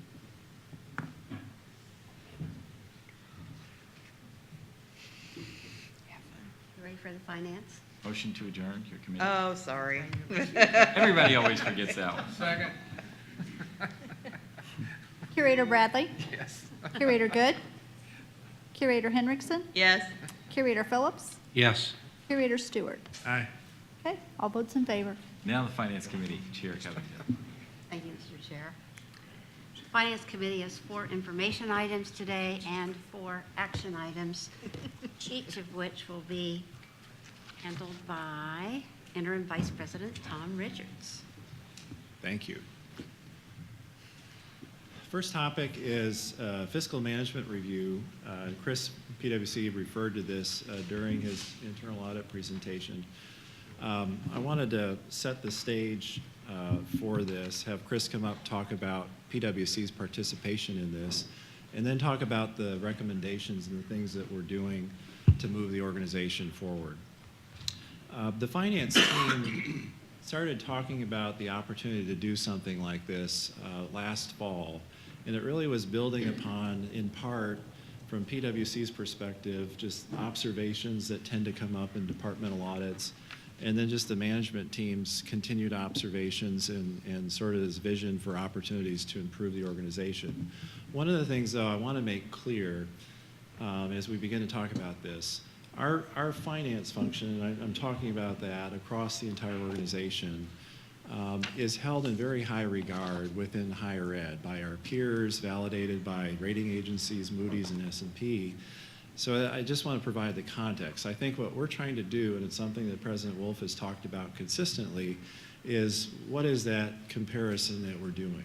So what this is about is no longer maybe just comparing ourselves versus the higher ed world, but to set the bar more in the corporate world and set the standards higher to see where we can achieve progress and attain some truly best practices things in place, but from the benchmark of the corporate sector as opposed to higher ed. But I did want to state, though, from the beginning that we don't see gross deficiencies in the finance structure. What we see are opportunities for improvement, and that's kind of what we want to talk about as a team. And this has been a team effort. We've talked to all the campuses, the campus financial leadership, the chancellors, the general officers have been involved in terms of discussing this and wanting to move this forward. When you think about the role of the finance function, just in general, you think of the generalized things that go on within a group. You've got the ongoing things, the transactional processing down at the bottom, the things that just go to make the trains run on time every day. And that tends to take up a lot of the resources. Then we have more proactive opportunities to go out and actively enhance business processes, figure out how to do things better. And then really at the top, sort of the strategic function in terms of truly being a business partner with the units throughout the university, whether they be schools or auxiliaries, et cetera. If we were to look at our organization, and again, this is really higher ed. So when I'm showing this and talking about it, it's talking about higher ed versus where we think we ought to be and where higher ed should become. The current state on the left is just a representation of probably where we are. We've got benchmarking data that's talked about this and has spoken to this in terms of being very transactional based and having less time and less resources devoted to proactive and strategic endeavors.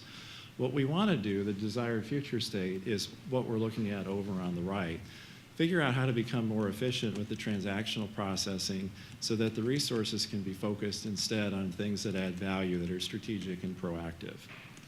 I'm going to ask Chris to come back up to talk about PwC's involvement, and then again, I will walk through the sort of the recommendations and things that are already underway.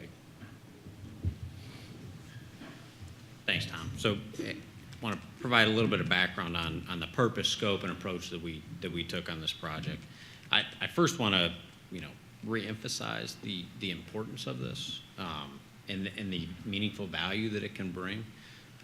I do have an opportunity to see some of your peers, and as I agree with what Tom mentioned of the current strength and the fact that they're taking steps to improve it even further is very, very positive.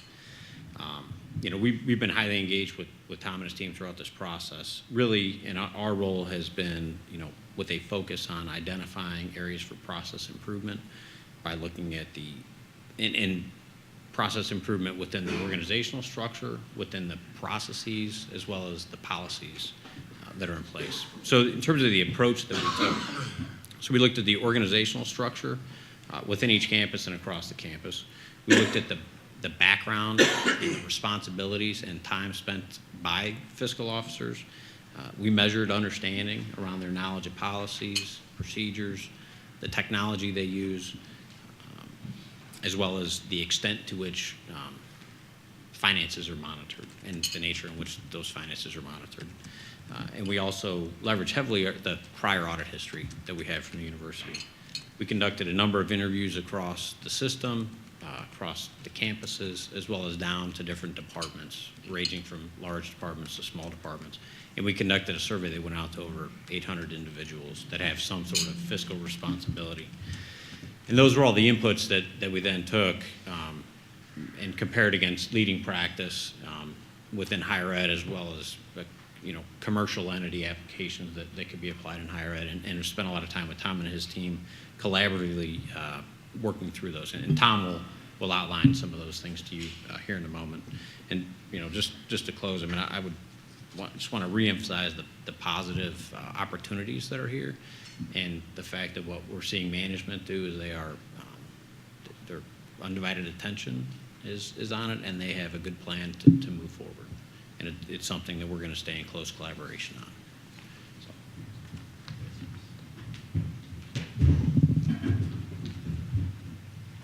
So we finance people maybe aren't too creative, so this is our best representation to give a visual of maybe what a decentralized kind of environment might look like versus an environment with more coordination. You could drop in finance, you could drop in other functions in terms of a lot of the recommendations we're going to talk about. A lot of it has to do with the decentralized nature of higher ed. And again, that's not something that's specific to us, that's just across the industry, across higher ed. So we're trying to sort of address that and deal with it. I wouldn't quite say it's chaotic, but I would say that there are opportunities for improvement specific to the finance function, some of the things that we'll talk about. This is just an example. I don't want to spend a lot of time on it, but from a finance perspective in higher ed, it was always puzzling to me coming into higher ed from the private sector. The accounting organization, which is more transaction focused and based, and then the budget organization, which is kind of involved in building out the revenues, they're usually two separate organizations, almost like two separate silos, sometimes physically as well, and they don't necessarily work together. I can say already that we've taken a lot of steps within this organization from the system, physically combining the two offices together. MU is working on some organizational changes. S&T is also got organizational changes underway. Sharon Lindenbaum's doing great things at UMKC, and then also at UMSL with Jim Kruger. We're already working on this and have been talking about it in terms of how do we break down the silos and make sure that people are working together more and on the same page. That's one of the many steps and one of the many things that we identified. So define the structure. This is the overriding recommendation. One of the interesting things, we wanted to send out a survey to the people that we thought were involved in the finance function. Our first problem was we had difficulty identifying exactly who to send the survey to. Because of the decentralized nature of this, there is no tracking mechanism in place that automatically identifies someone as being part of the function. I know that President Wolf has previously talked about some of the global grading system, the project underway with HR, and that certainly helped us to begin to address it. But what we're in the process of right now, as we speak, and working cooperatively with HR, we're taking every organizational unit throughout the university in terms of one having a balance sheet and income statement, and we are attaching a person's name to that unit in terms of who is responsible and who is accountable for that unit. And we are going to map the entire organization. We're going to reference back to the GGS coding, job classifications, categories, et cetera. What are we going to do with that? Well, One, we want to make sure that we actually have a human being that's directly tied and accountable to each unit within the organization. That's pretty important to start. We also want to take a look at job titles, job descriptions, qualifications, expectations, all those kinds of things, to the point where we identify similar roles throughout the organization, that we can make sure over time that we have similarly qualified people in each one of those roles, and that they receive the appropriate training, et cetera, something I'm going to talk about in a minute. This also has to do with reporting relationships in terms of not necessarily really between the system and the campuses, because honestly, we've had for years a very good relationship there that's already been in existence. This actually gets into the relationships on the campuses in terms of, is there a clearly identifiable CFO? And then what is the reporting relationship between that campus CFO and maybe the fiscal officer of a school or of a major division? But it's not just that. You could then go into a major school and say, what's the reporting relationship between the fiscal officer of the school overall? And then what if the school has 10 or 15 departments and they each have their own fiscal officers? What's the relationship there? So that's something that we're asking each of the campuses to take a hard look at, to figure out what the optimal structure might be for their particular needs, whether it's a direct line or a dotted line or a matrix reporting scheme, but something that takes a look at that and comes up with a plan so that we go back to that first graph, less of a sort of a chaotic, decentralized structure, and something that's more coordinated, not command and control, not centralized, but coordinated and working together and on the same page. So this is, again, underway, and this will lead to a lot of the other things that we can do, which we'll talk about. So training is pretty important. A lot of the times when PwC will note audit findings and things that haven't been done the way we'd like them to be done, sometimes it's an issue of training, where we have people that are out there in these departments and they haven't been properly trained. And so if you're not aware of policies and procedures, or you haven't been trained on them, that makes it sometimes difficult. That's not always an excuse, but sometimes it is. We need to make sure we're training people effectively.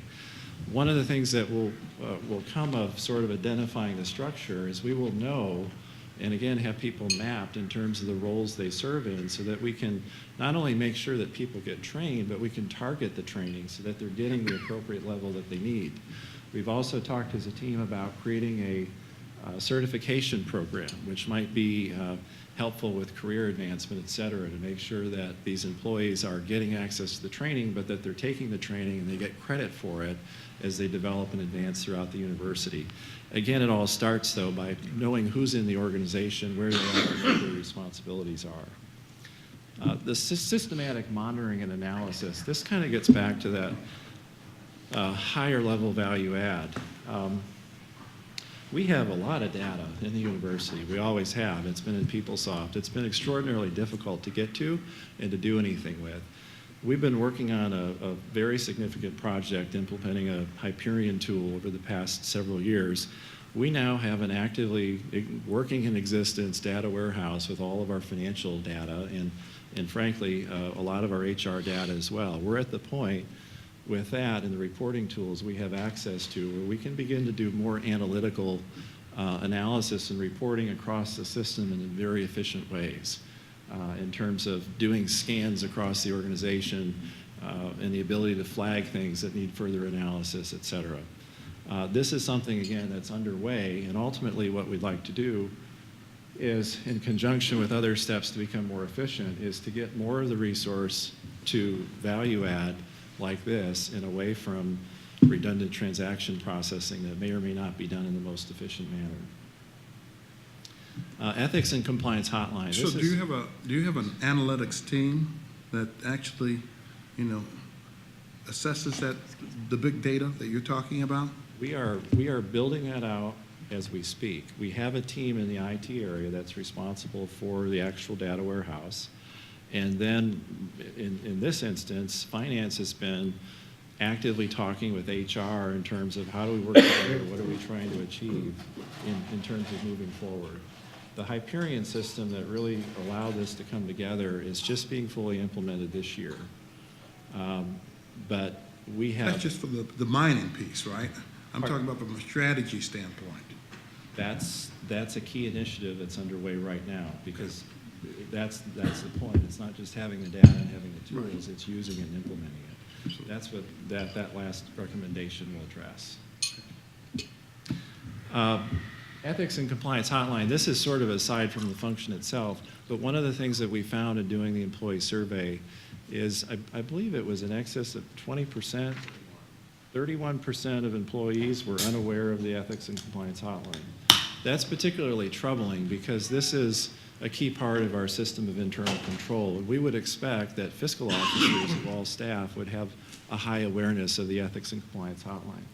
Part of the problem, though, again, is that we haven't been able to identify who's in the structure, so it's hard to target that to the people that need the information. So this is something that's absolutely going to be addressed, and we're going to revisit how we market the hotline and how we spread awareness of it throughout the system, not just in the finance function. Policies and procedures, and this is, again, this is not specific to finance at all, but it's something that consistently comes up. We have policies and procedures put out by various parts of the organization, but they're put out in different places, in different parts of the website, using different background tools, and then the campuses somehow sometimes put their own version of system-wide policies in place. So the bottom line is, sometimes we'll comment in an audit that the employee wasn't following the policies and procedures. In some cases, they don't know they exist, they don't know where to find them. So one of the things that we're doing here, and again, I've already started to talk about it, is university-wide, figure out how to take all of our policies and bring them together in one central site, stored sort of under the covers on the same backbone, so that someone can go to this site and do a simple Google search that will hit all the policies and procedures that are there. So again, not necessarily specific to finance itself, but something that came to light as part of our organizational review. And finally, shared services. We've listed sort of a number of things that we've been working on. There are tremendous opportunities to share services throughout the organization. And again, we're focused on finance in terms of the things we're looking at, but fill in the blank with any other function in terms of things that we're doing sometimes 4 and 5 different ways by 4 or 5 different groups.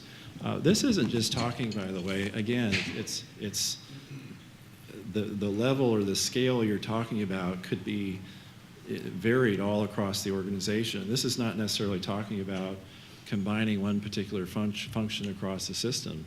This could get down to, again, a larger division that maybe has sub-departments where they each have their own fiscal officer within the group, or within the school that maybe they're not coordinated. It's just saying, and all 4 campuses are looking at this and asking these questions. Is there a way over time where we can bring these people together, whatever level it is we're talking about, and end up with a stronger function by coordinating that work effort and sharing services at a time when our budgets are challenged and the department chairs, et cetera, are being hit from all angles. So this is something that's a continuous discussion. There is a lot of opportunity over time. Again, not specific to finance, but it's something that we're focusing on. So these were the recommendations, again, that resulted from this sort of joint project between PwC and the finance leadership. And I wanted to present them because I wanted to focus more on what we're doing as opposed to what the findings were, because this is something that we set out to do. We've got great buy-in from the campuses and the teams, and consistent with all the other change going on with the organization, this is actually a great time to be moving forward with this, and we're very hopeful that we can make very good progress in the next year. And that concludes the presentation. Questions for Tom on this topic? Not Tom, shall we proceed to the fiscal year 2016 preliminary operating appropriations request? Okay.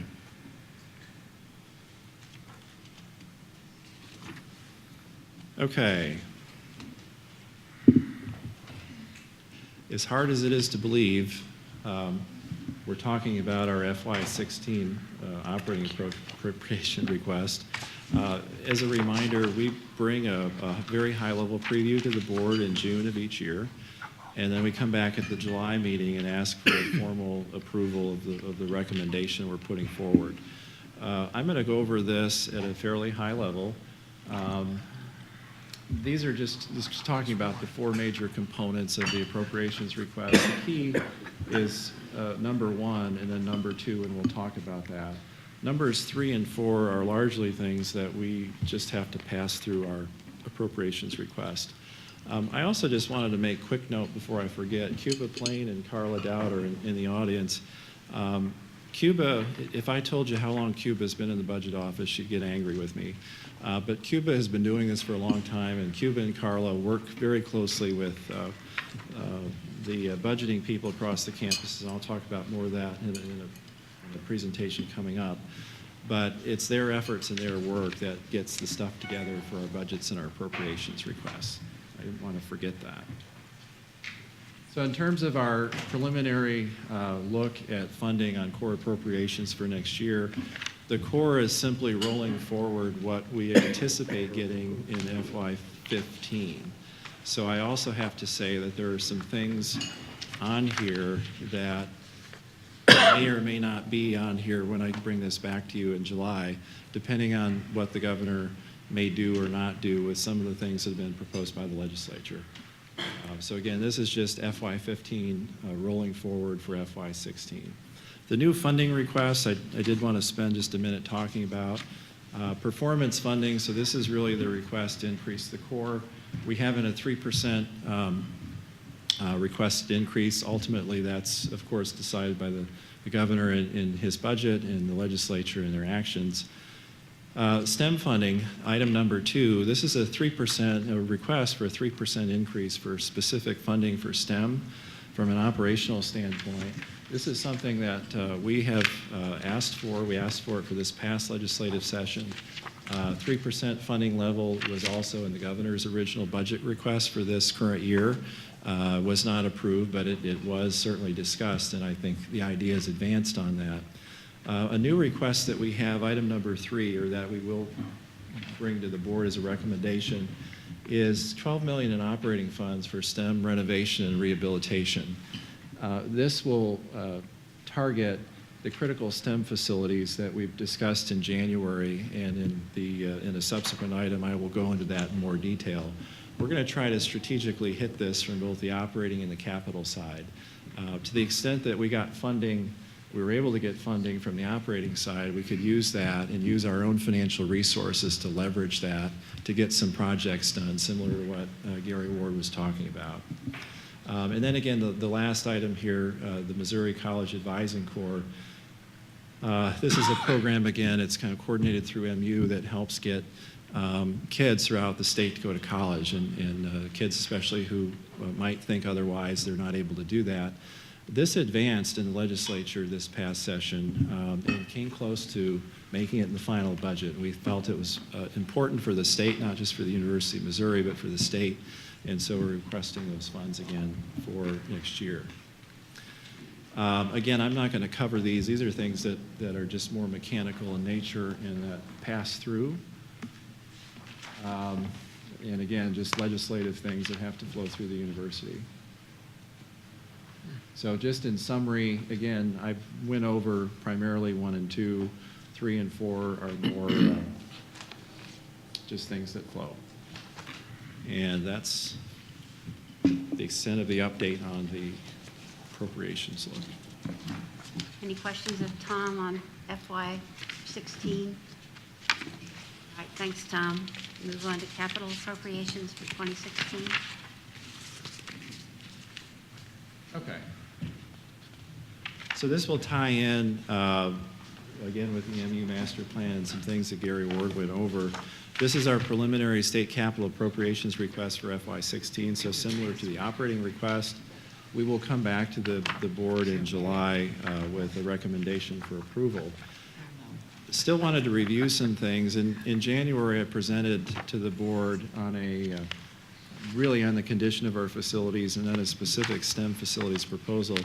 I'm going to go over some slides just as a recap, but we went over these in January. This is just a reminder, again, of the magnitude of the issue and why this is so important for us. 1,500 buildings, 29.4 million square feet of space with a replacement value of $8.5 billion.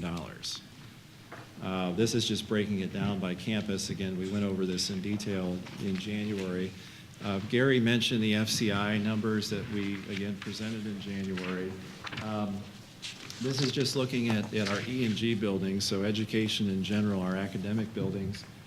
Again, as a reminder, the need identified by the FCNI consultant studies identifies a need of roughly $1.3 billion in total.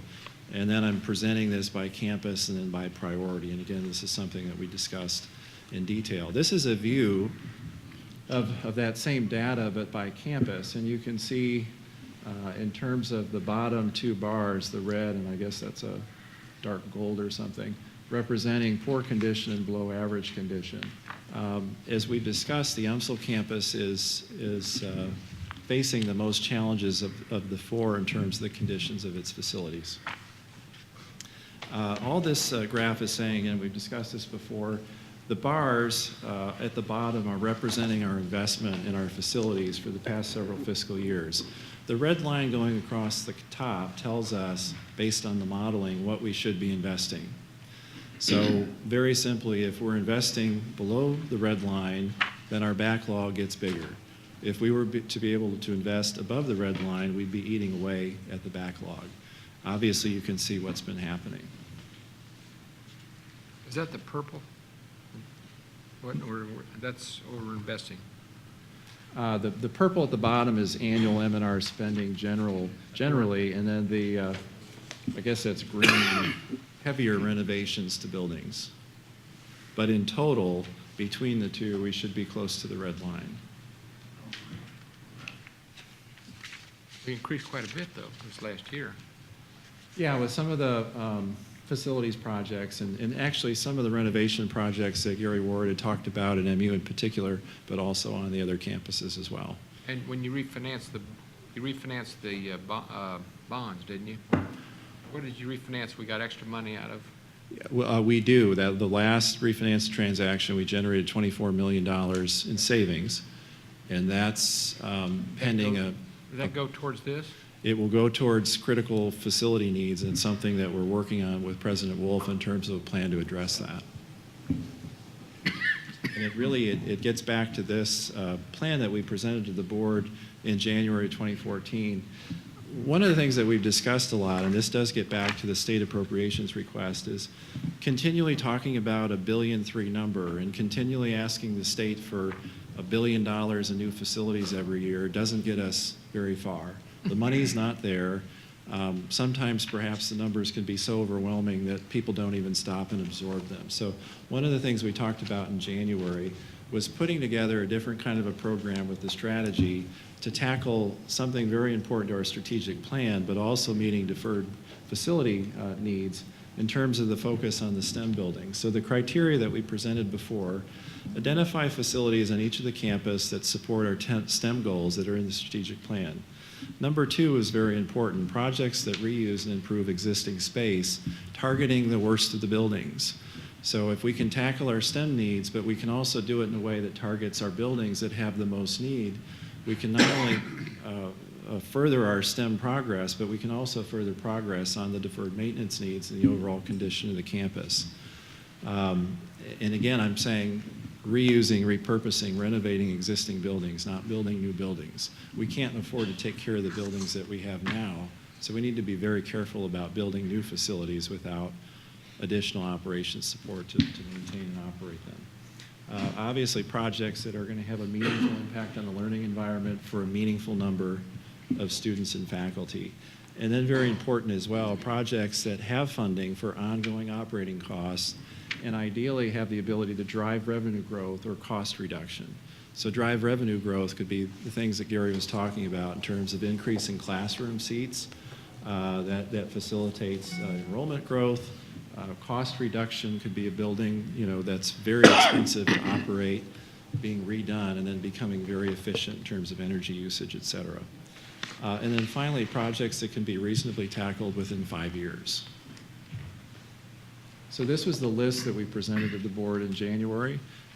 It's not to say that with what we might put forward again next month might be a little bit different. And it gets to the uncertainty where I wanted to wrap this up. we obviously don't yet know what the governor's actions might be on the legislation that's been approved. The outcome of that will most definitely drive the strategy in terms of what we will come back to you in July in terms of a recommendation for capital. Some of the projects on this list have had funding identified within legislation that's been approved. The original Senate bill on bonding that passed out of the Senate would have had $72 million for us for critical maintenance and repair. Those actually would have been specific buildings on this list because that's what we submitted to the state. So the need is still there, the strategy is still there. We really need to wait to see in terms of moving forward what the governor will do. Which one of those, Tom, excuse me, which one of those were passed out of the legislature? Well, Laffery was, what else? Was identified. But the other thing that was there, and again, it's not clear how the bonding will actually work in the end, but in the original bonding package, there would have been $72 million for the system, and that would have been targeted towards this list of buildings because this is what we submitted. Weren't there specific buildings they approved? There were specific 50-50 funding requests. I've got that on a slide Okay, that's coming up. So this is just another key point. At the end of the day, there's three sources of money. There's state appropriations, there's tuition, potentially a facilities fee, and then there's private giving. We certainly will go after private giving whenever we can and however we can, and that was evident in the 50-50 match projects that we put forward and got approved by the legislature. At the end of the day, though, the project, the mountain to climb is so high, there's no way to tackle it without some combination, most likely, of the first two items on the list, supplemented with as much private giving as we can generate for these projects. But one way or another, we can't continue to wait, for example, for the legislature to act because our buildings continue to deteriorate. We've got needs in the campuses, we've got enrollment growth, we've got to accommodate students, we've got specific needs in the STEM fields, and one way or another, we need to move forward. So this is kind of a summary of the FY15 legislative session. So we had the business school at MU in terms of 50-50, the UMSL College of Business, the Experimental Mind Building, the Free Enterprise Center. Laffery was specifically identified in the bonding bill. And then again, originally, the bonding bill kind of morphed as it worked its way through the legislature. But originally, there was about $72 million for the system that would have targeted the buildings on that list that I had just showed you. Which ones have you got the 50% private money raised for? So it's the first four. You've already got the private money on those? Uh-huh. Okay. Just waiting on action. Yeah. What's the deadline for the governor? June 30, he has to make his announcements on budget. But he could approve, restrict, or withhold. Right. He could line item veto. We are doing everything that we can to raise the level of importance on these 50-50 projects, and the business leaders and individuals that have contributed towards this are sending in letters and calls, and every little bit helps. Laffery Hall, the bonding issue, refresh us on where that ended up in the legislature. They increased, if I remember correctly, they increased the debt ceiling. They didn't have bond money except for the hospital, Fulton State Hospital is... I think those were in two separate bills. And Right. I probably am not the best person to speak to what happened. I know Steve's not here. Because it changed so much. Right. But there was a bill that made it through that would authorize bonding. I'm not sure it authorized specific projects yet. That's where I would be unsure in terms of what the right answer is. The wording on the bonding, which I think was Senate Bill 723, is very favorable towards Laffery in that it's using general revenue versus what was called surplus revenue to fund that. So if in fact the bonding is the first one, which the governor would have to vote on, which is raising the debt ceiling for the bonding and then also approving that project, that would we're in good shape if in fact those things play out. as compared to other projects that were listed that had surplus dollars attached to it versus general revenue?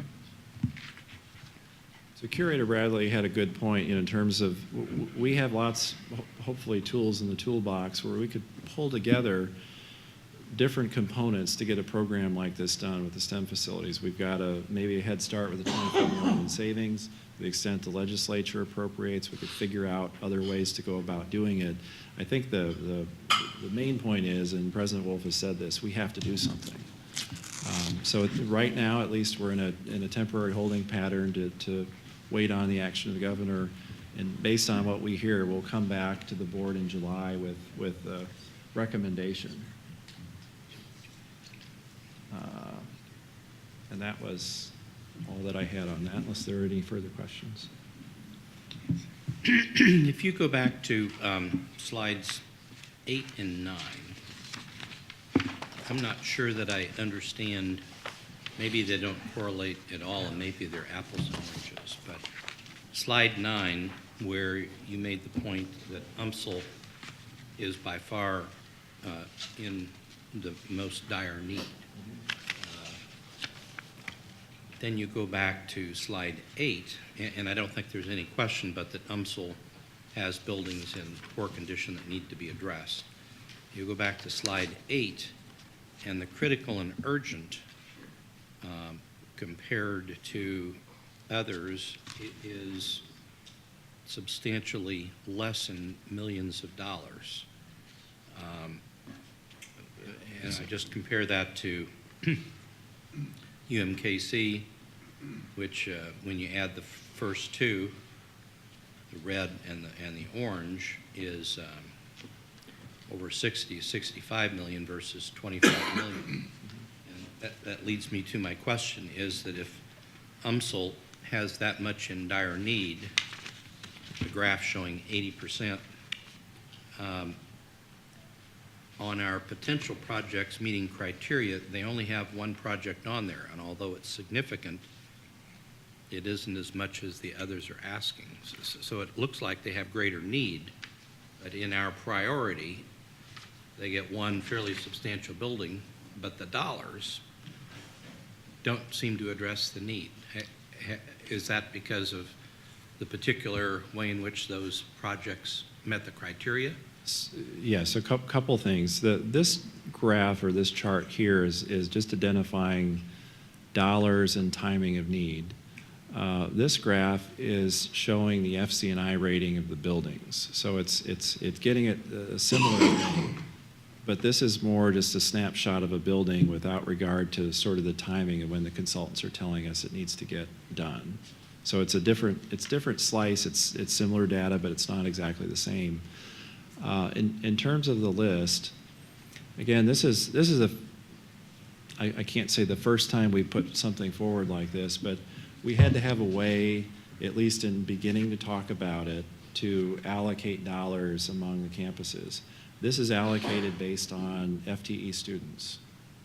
That doesn't mean in terms of, in other words, the amount that's shown for Benton Stadler, that's based on a $200 million project.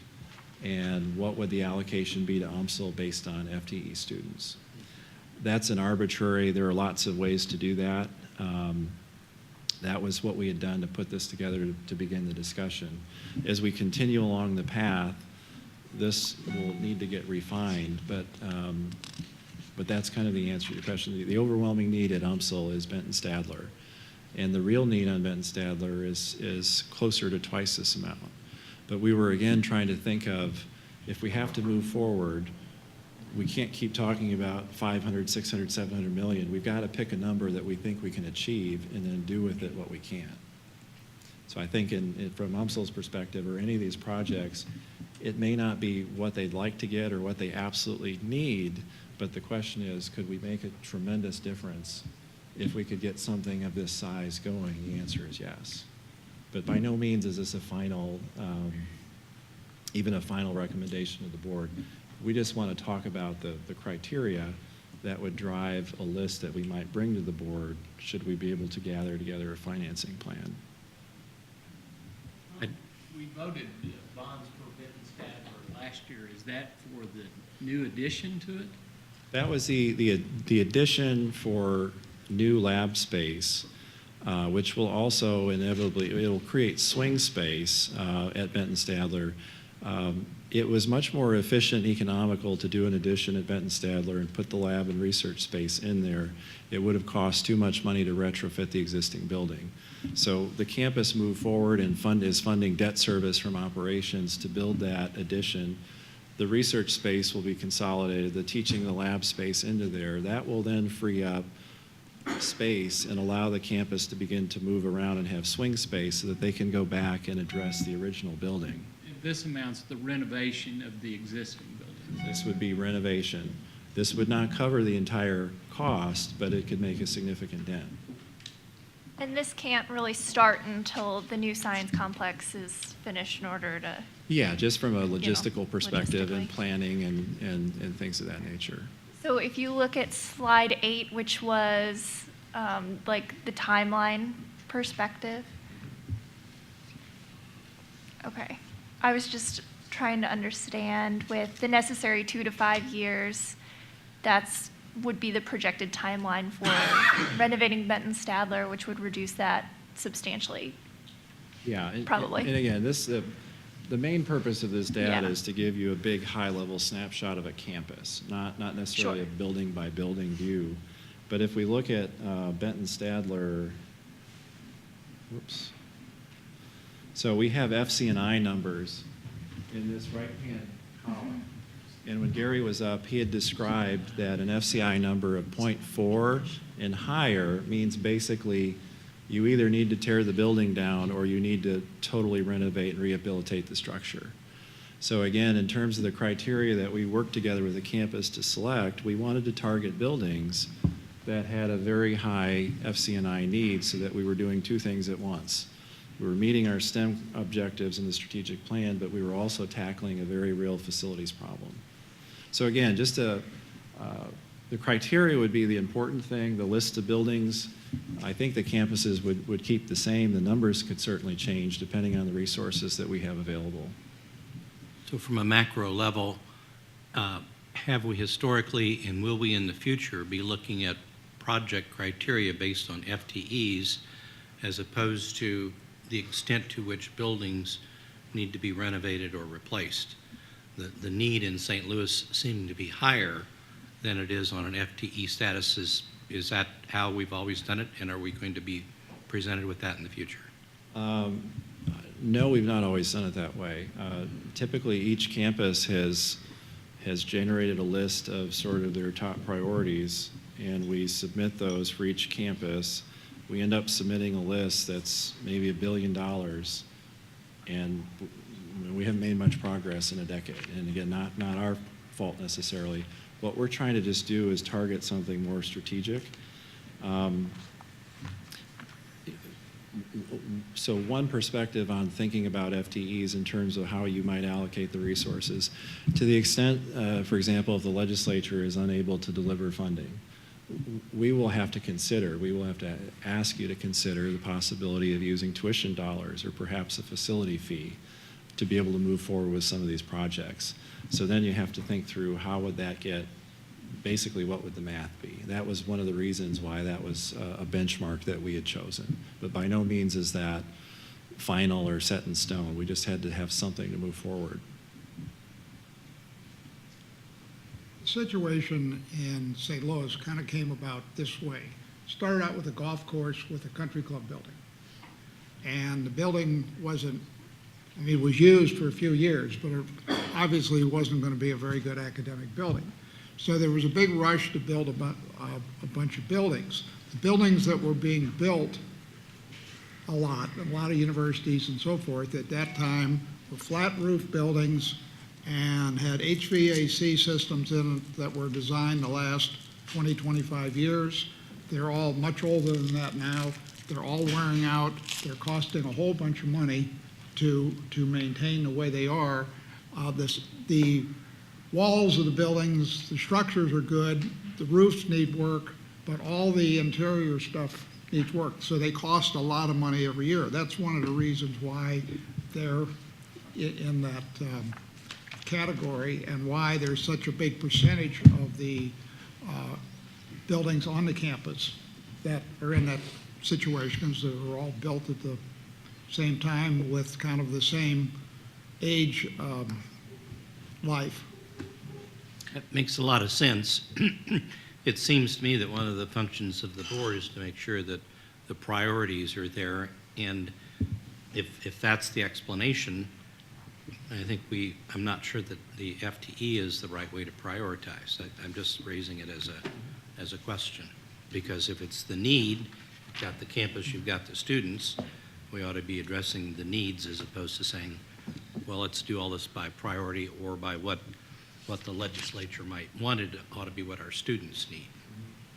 That's my read on that. And maybe sometime in the future, I'd like a little more education about the criteria.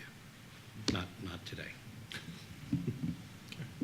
Tom, what was the outcome of that structural study we did of all the structures? You know, when we had that bridge fall down on the firefighter, we decided to do a structural study of all the buildings on all 4 campuses, didn't we? What was the outcome of that? On MU in particular. Maybe Gary knows. Gary? The question was the outcome of the structural review that was done on campus to all the campus buildings and facilities. We completed that structure for all of our on-campus buildings. Microphone over there.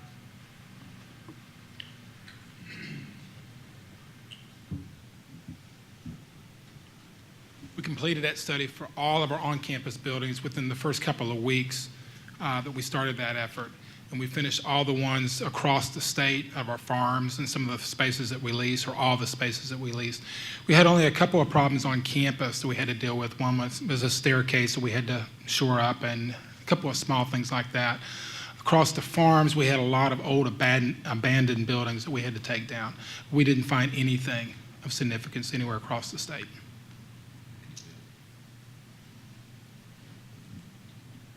Any other questions on the capital appropriations topic? If not, then Tom, let's move on to the new College of Business Administration project design at UMSL. The September 2013 meeting, the board approved the $20 million new College of Business Administration building Phase 1 project to be funded from a combination of sources, and this is at UMSL. $7.8 million in gifts have already been received, with additional pledges totaling $2.2 million. The remaining $10 million to fund that project is dependent upon 50/50 capital funds from the state of Missouri. Additionally, at the September 2013 meeting, the board approved employing Cannon Design of St. Louis, Missouri as the project architect. The construction estimate for this project is $257 per foot. Construction is planned to be completed in June of 2016, assuming favorable action by the governor on the 50/50 funding approved by the legislature. The site location, map, site plan, floor plans, building elevations, and renderings of the building design concept were included in your board materials. And if there are any questions, we can ask a representative of the UMSL campus. But everything was in your board materials going out. This is an info item only. Any questions on this item? If not, then we will move on to the action items, the first of which is the fiscal year 2015 operating budget. And I'm going to go over this at a fairly high level. And the reason, and I presented this slide at the last board meeting when we were reviewing budget assumptions.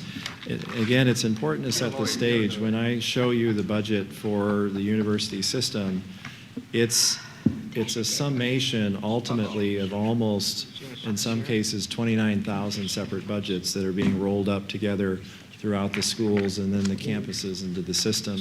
I mentioned Cuba and Carla and the team, and they coordinate with people on the campuses. There are over 400 people across the system that work on the budget every year, and they're rapidly finishing up, tying up loose ends as we speak. Fortunately or unfortunately for a lot of them, they get to start the process all over in about a month or so. The cycle, the annual budget cycle, again, we talked about. We're here now in June where the board would approve the FY15 operating budget. There we go.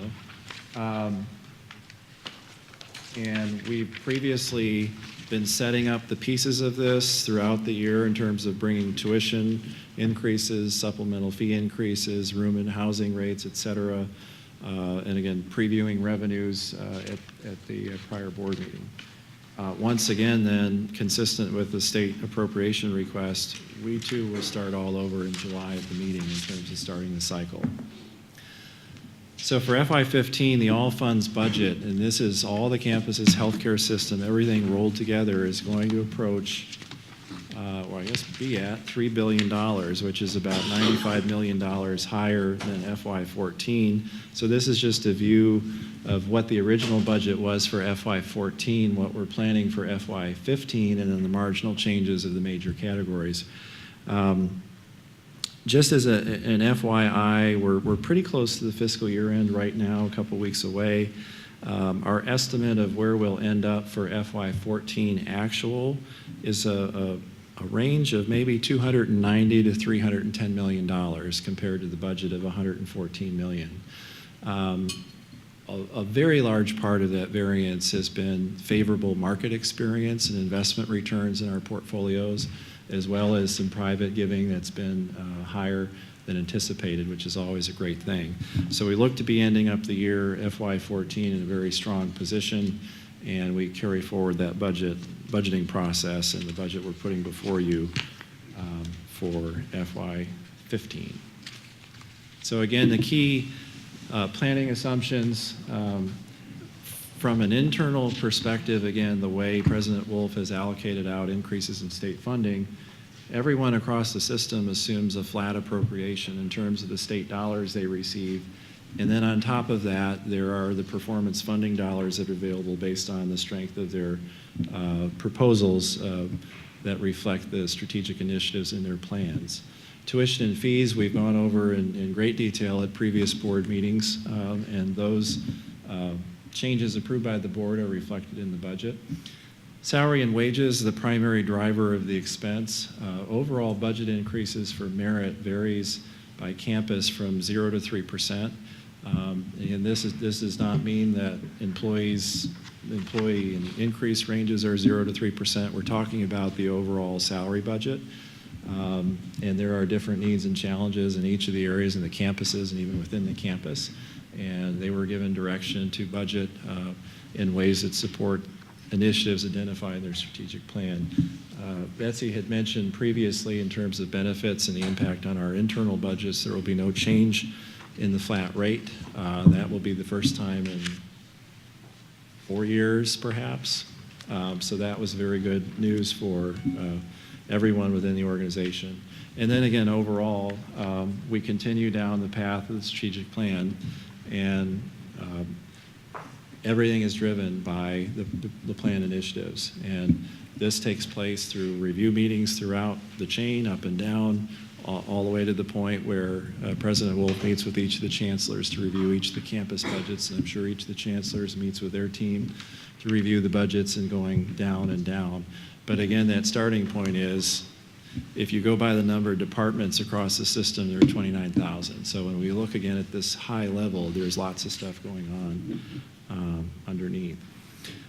So budget highlights, increase in revenues. This is just giving you a breakout of how it works out in terms of the revenue side, sort of good consistent growth in a number of different areas.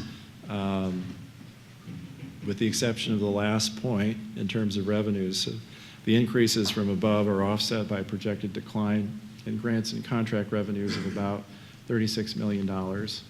And then if we go back to the overall increase in expenditures of $53 million, that's primarily driven by compensation, which is what you would expect. Tom, is this assuming that we will receive the appropriation that the legislature passed? It is. So it didn't take into account any cuts to that may be necessary because of tax cuts. That is a very good point. We, at this point, we can only go by what the legislature has approved, but that certainly will have an impact. I will say, in terms of the state appropriations, the increase, the strategic funding requests, the president has not yet awarded those pending the outcome of the budget. So they are, not to get too technical with the budget, the revenues for the performance funding from the state, they're included in there as revenues, but they're offsetting expenses that we plugged in. So it nets to zero right now until we know for sure what the outlook is. Was money withheld last year too? Did the governor withhold money last year? I think he did. Well, at the end of this fiscal year, we had nearly $8 million withheld in May and June. And that never came back. That will not come back. Okay, so that was withheld money both years. As a side note, the governor signed Senate Bill 492 today. Yeah. So you know. That was the bonding increasing? That was the higher ed performance funding. Yeah. bill. Good. So he signed it today, just so you know. Good news. Good. That's fantastic. Just looking at the makeup of the university budget overall, I always say, unfortunately, we do fund accounting, something I'd like to see change at some point in the future. But in terms of the funds of the university, we're going to focus in a little bit more detail on the operations fund, which is the biggest blue part of the pie, about 40% of the overall budget.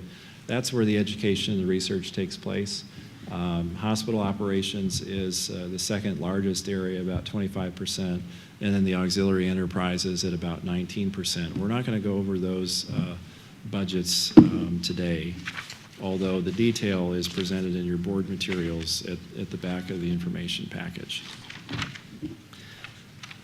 So the operations fund budget, we have the detailed information on these line items in your board materials. I wanted to point out again in terms of where we think we'll be at the end of this fiscal year.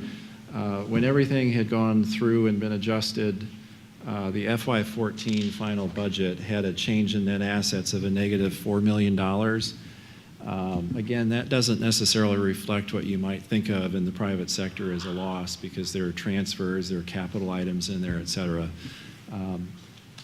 It's looking right now that the FY14 actual for the operations budget will be a positive somewhere in the range of $15 to $20 million. So again, a case where it's not as significant in terms of the percentage of the overall revenue budget, but it looks like the operations fund will end on a positive note and certainly better than planned. Comparatively, you can see what the budget is in terms of revenues and expenditures for FY15. Again, we've talked about the revenues. You can see more clearly in terms of salary and wages and employee benefits, a very large part of the overall budget. Other operating costs are actually declining. There's some movement around, it has to do with strategic funding from last year in the budget that was awarded by the president. However, the other operating costs truly are going down, and that reflects reallocation of funds that's going on throughout the campuses to meet their strategic priorities and help fund salary increases, the wage pools, et cetera. So the average salaries are going up 2%, but we're up 3.4% there because of more employees? I wouldn't necessarily say more employees, but in the salary budget, I mean, certainly, Betsy, you can speak to this probably better than I can in terms of the mix of things that go on within that. Yeah, each campus handles their salary increases differently. So the struggle that Tom and his folks have is to try to put that together as a whole, because it's a little unclear this early on sort of what's gonna happen. But he's right, besides just increases, there's promotions and other kinds of things that go into the increase in the overall pool. And it could be new employees as well. So for example, if new grant funds are brought on, there's often new employees associated with that.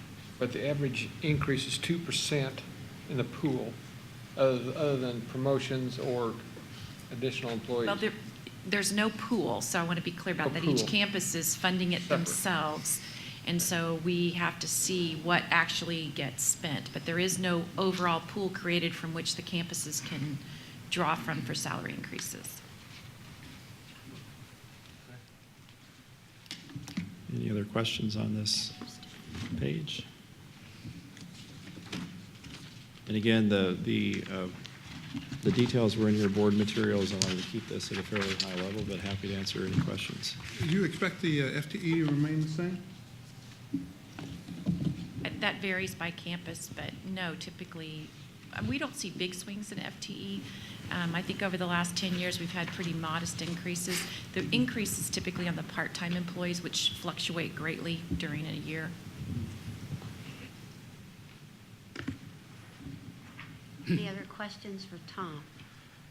So this is, this is going to show real ignorance, but if we move forward with the raises, not by pool but by campus, some having some raises and others maybe not so much, and then the legislature overrides veto on the tax cuts, but we've given the raises, then the governor does a holdback, then what do we do at that point in time? We've committed raises.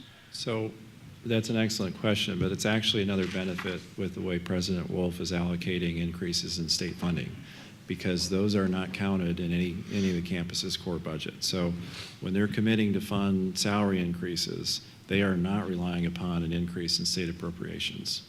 Any increase in state appropriations are held back, and they are awarded to specific strategic initiatives that frankly, either the initiative would not go forward or it wouldn't go forward on the scale if they didn't get funding.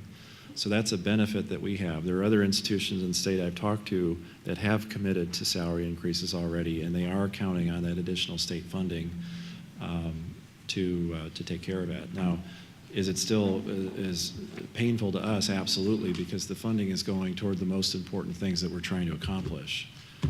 But in terms of your specific question, we're not put in that position. So the state, the $400 million, none of it goes to salaries. No, the marginal increase, the marginal year-over-year increase in state funding, President Wolf holds back and uses to fund strategic initiatives.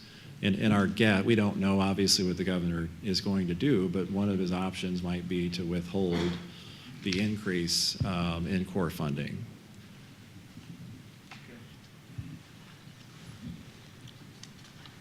Any other questions? Before we move to a finance committee vote, I think I seek counsel of the chair and probably general counsel. This is a very somewhat lengthy motion that that the committee is going to be dealing with and then forwarding to the board as a whole.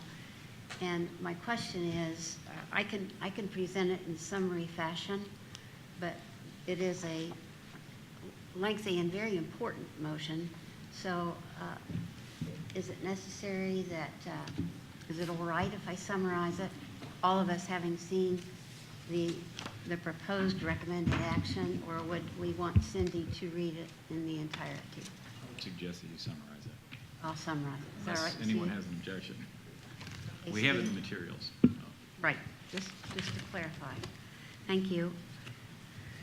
Well, then I may have a motion, please, from the Finance Committee to recommend to the board that the president of the university system be authorized to develop the 2015 current funds budget based upon the assumptions presented by Vice President Fisher. So move. Richards. Second. Moved and seconded. Cindy, will you call? Curator Covington? Yes. Curator Cups? Yes. Curator Good? Aye. Curator Phillips? Yes. Curator Stewart? Aye. All committee votes in favor? Mr. Chair, Finance Committee, to the board. Do you have a second? Second. Cindy? Curator Bradley? Yes. Curator Covington? Yes. Curator Cups? Yes. Curator Downing? Yes. Curator Good? Aye. Curator Henriksen? Yes? Curator Phillips? Yes. Curator Stewart? Aye. All votes in favor. Thank you. Tom, we're now to move on to the approval of the Patient-Centered Care Learning Center School of Medicine expansion at the University of Missouri. Yes, it is a long agenda. Yes, it is. But we're making great progress. Thank The you. University of Missouri Columbia requests project approval for the Patient-Centered Care Learning Center School of Medicine Expansion Project. The total project budget is $42.5 million. Project funding will be provided from $12 million in state appropriations that were specified for this initiative, plus $30.5 million in debt financing. The architect engineer hiring of BNIM of Kansas City, Missouri was approved by the board in November of 2013. As you know, back in 2013, the state increased the university's annual appropriation by $10 million with the goal of increasing medical student class sizes at MU and also to create a Springfield clinical campus in a public-private partnership with Cox Health and Mercy Springfield. The School of Medicine will increase each class by 32 students, starting with first-year medical students in 2017, for a total of 128 students, additional students by 2020. Annual debt service for the project is estimated to be $2.1 million, 40% of which will be funded by the specific ongoing state appropriation.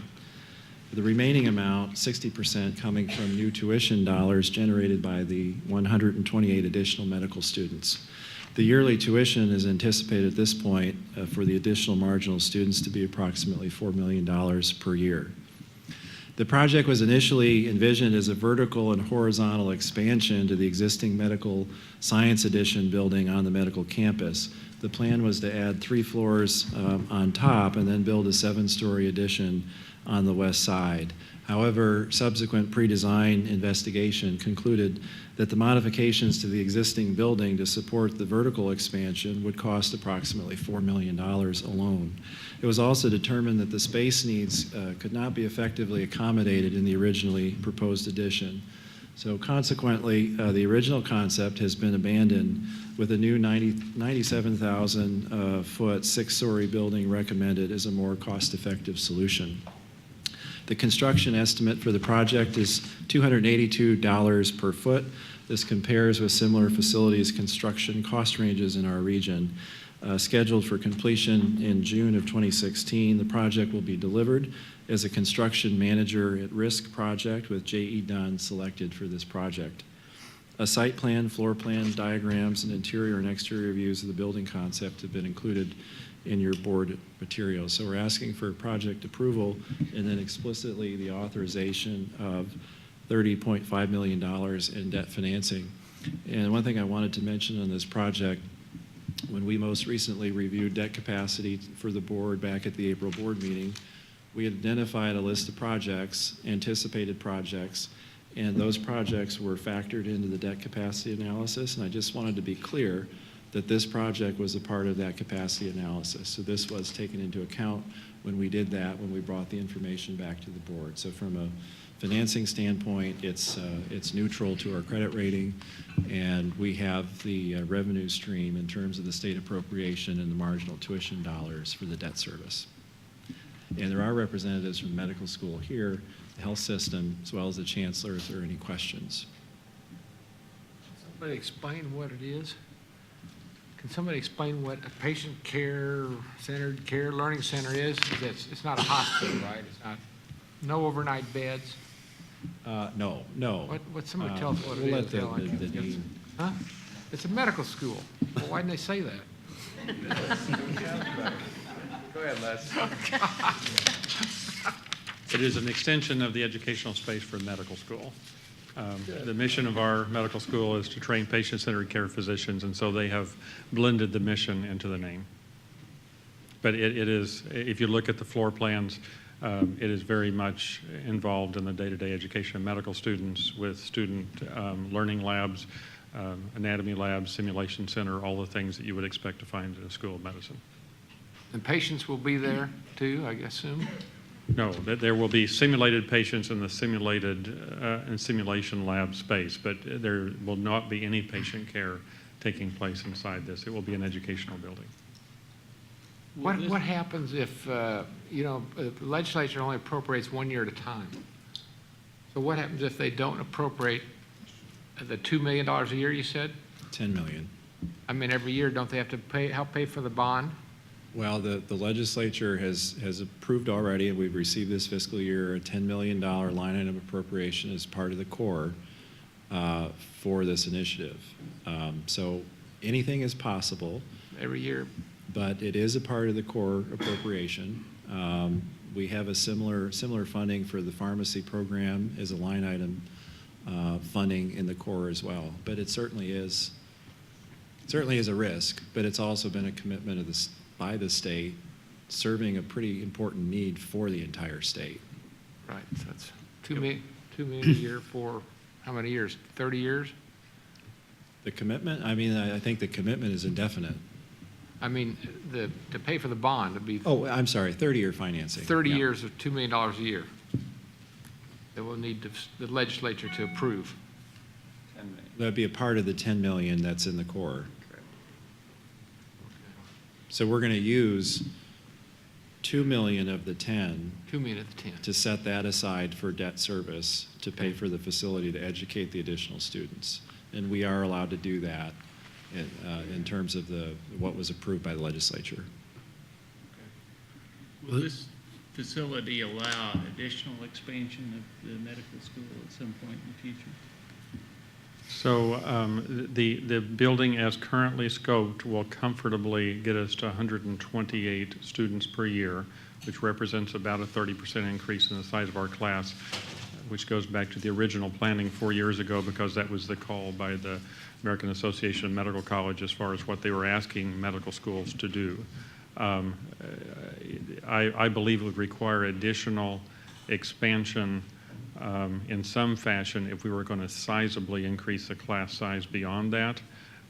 One of the conversations that Chancellor Lofton has already had with some of the leaders of the health systems in Springfield is there a time 10, 15, 20 years down the road where we would want to actually start building new facilities in Springfield and expand from a 2-year to a 4-year campus in Springfield.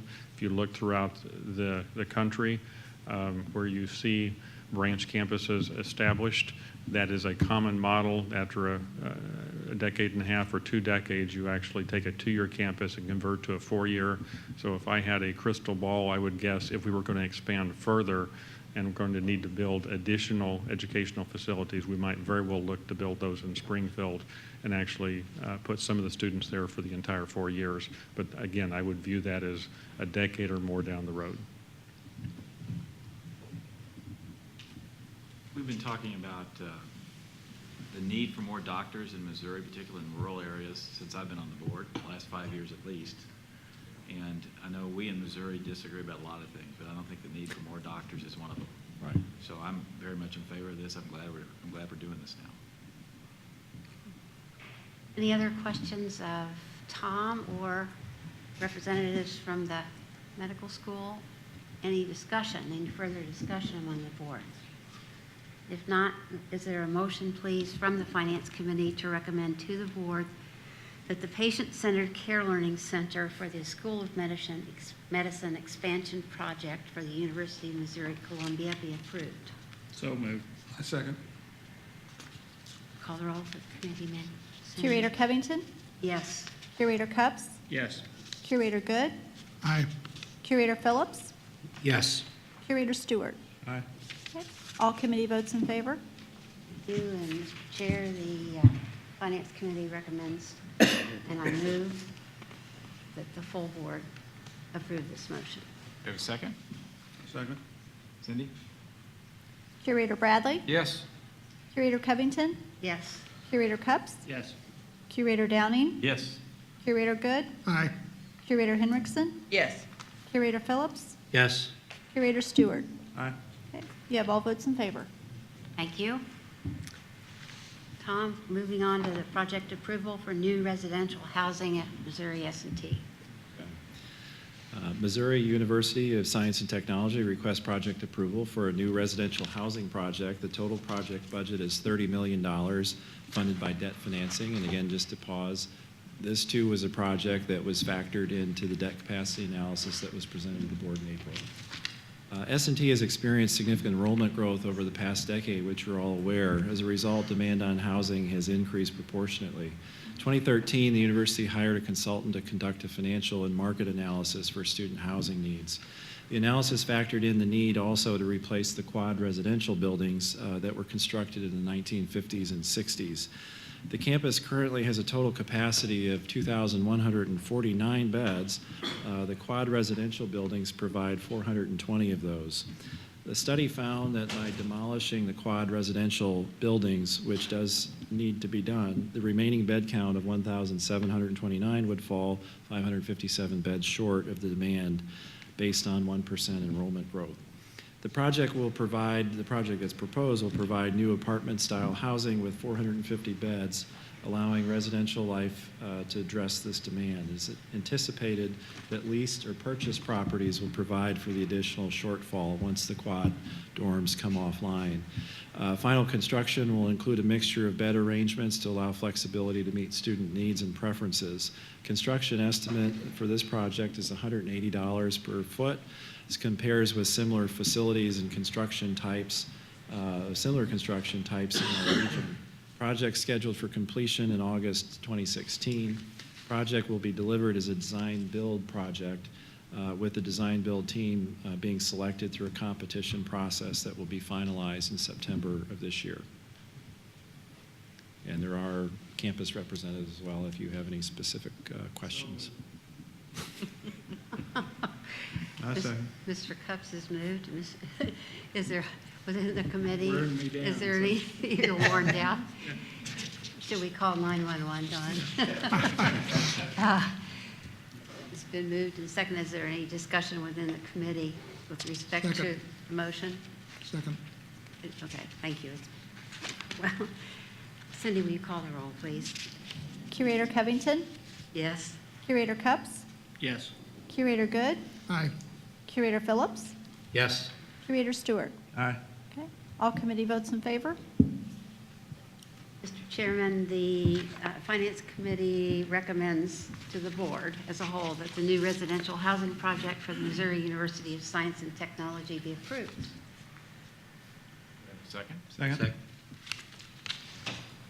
As important as the need to provide more doctors for Missouri, including rural Missouri, we need to provide the opportunity for more students to go to Rolla. And I think everybody agrees with that too. So Cindy, please call the roll. Curator Unless Bradley? anyone else wants to respond. Curator Covington? Yes? Curator Cups? Yes. Curator Downey? Yes. Curator Good? Aye. Curator Henriksen? Yes. Curator Phillips? Yes. Curator Stewart? Aye. You have 7 votes in favor. Thank you. And finally, Tom, we conclude with the revised project budget and funding approval for Swallow Hall renovations and reconstruction at MU. Okay. I keep looking at the windows and I think it's dark and it could be 9 o'clock, but I know better. It's really only 4:35. I know. It seems like 9 o'clock. Who knew, huh? The University of Missouri-Columbia requests approval to increase the project budget for the Swallow Hall renovation and reconstruction from $11.5 million to approximately $16.9 million, and to fund the $5.4 million increase primarily from campus facilities reserves. In June of 2013, you approved the Swallow Hall renovation reconstruction project with a total cost of $11.5 million, funded from a combination of savings from debt refinance transactions previously, as well as campus facilities reserves. With this change, the funding from campus reserves will increase to a total of $8.1 million. So to be clear again, this is not a debt finance project. The campus is using funds that they receive back from debt refinance savings partially, but this is not a debt-funded project. Gary Ward previously described some of the issues that had come up during the process of getting the bids, et cetera, that led to the cost increases. The revised construction cost for this project is $352 a foot. The project schedule has changed now to include time to properly reinforce the existing building and phase the deconstruction and removal of building infrastructures internal. Construction would start next month and should be complete by February of 2016. This 20-month construction window is approximately 8 months longer than originally anticipated due to the issues that were identified. And again, Gary talked about this, but certainly if there are any further questions, happy to answer them. Any questions of Tom or of Gary? Any discussion within the committee?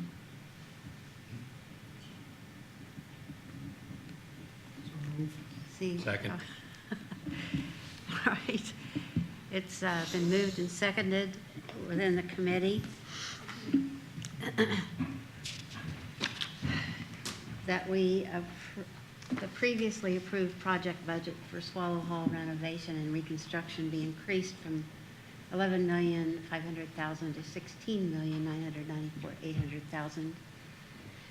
And is there any discussion as to the motion within the committee? Not Cindy? Curator Covington? Yes. Curator Cups? Yes. Curator Good? Aye. Curator Phillips? Yes. Curator Stewart? Aye. Okay. All committee votes in favor? The chair, the Finance Committee moves the adoption of the revised project budget and funding for Swallow Hall renovation and reconstruction. Second. In a second. Cindy? Curator Bradley? Curator Covington? Yes. Curator Cups? Yes. Curator Downing? Yes. Curator Good? Aye. Curator Henriksen? Yes. Curator Phillips? Yes. Curator Stewart? Aye. 7 votes in favor. Is there a motion to adjourn the Finance Committee? So moved. Second. Curator Covington? Yes. Curator Cups? Yes. Curator Good? Aye. Curator Phillips? Yes. Curator Stewart? Aye. Okay, all votes in favor. Before we go back into executive session, I'd like to note a rather troubling pattern by our current Finance Committee chair. She's actually finished her second Finance Committee meeting, not only on time, ahead of time. That's a troubling pattern that I thank you. Shows the chairman knows how to choose good chairs. I guess that's right. We will now recess into executive session.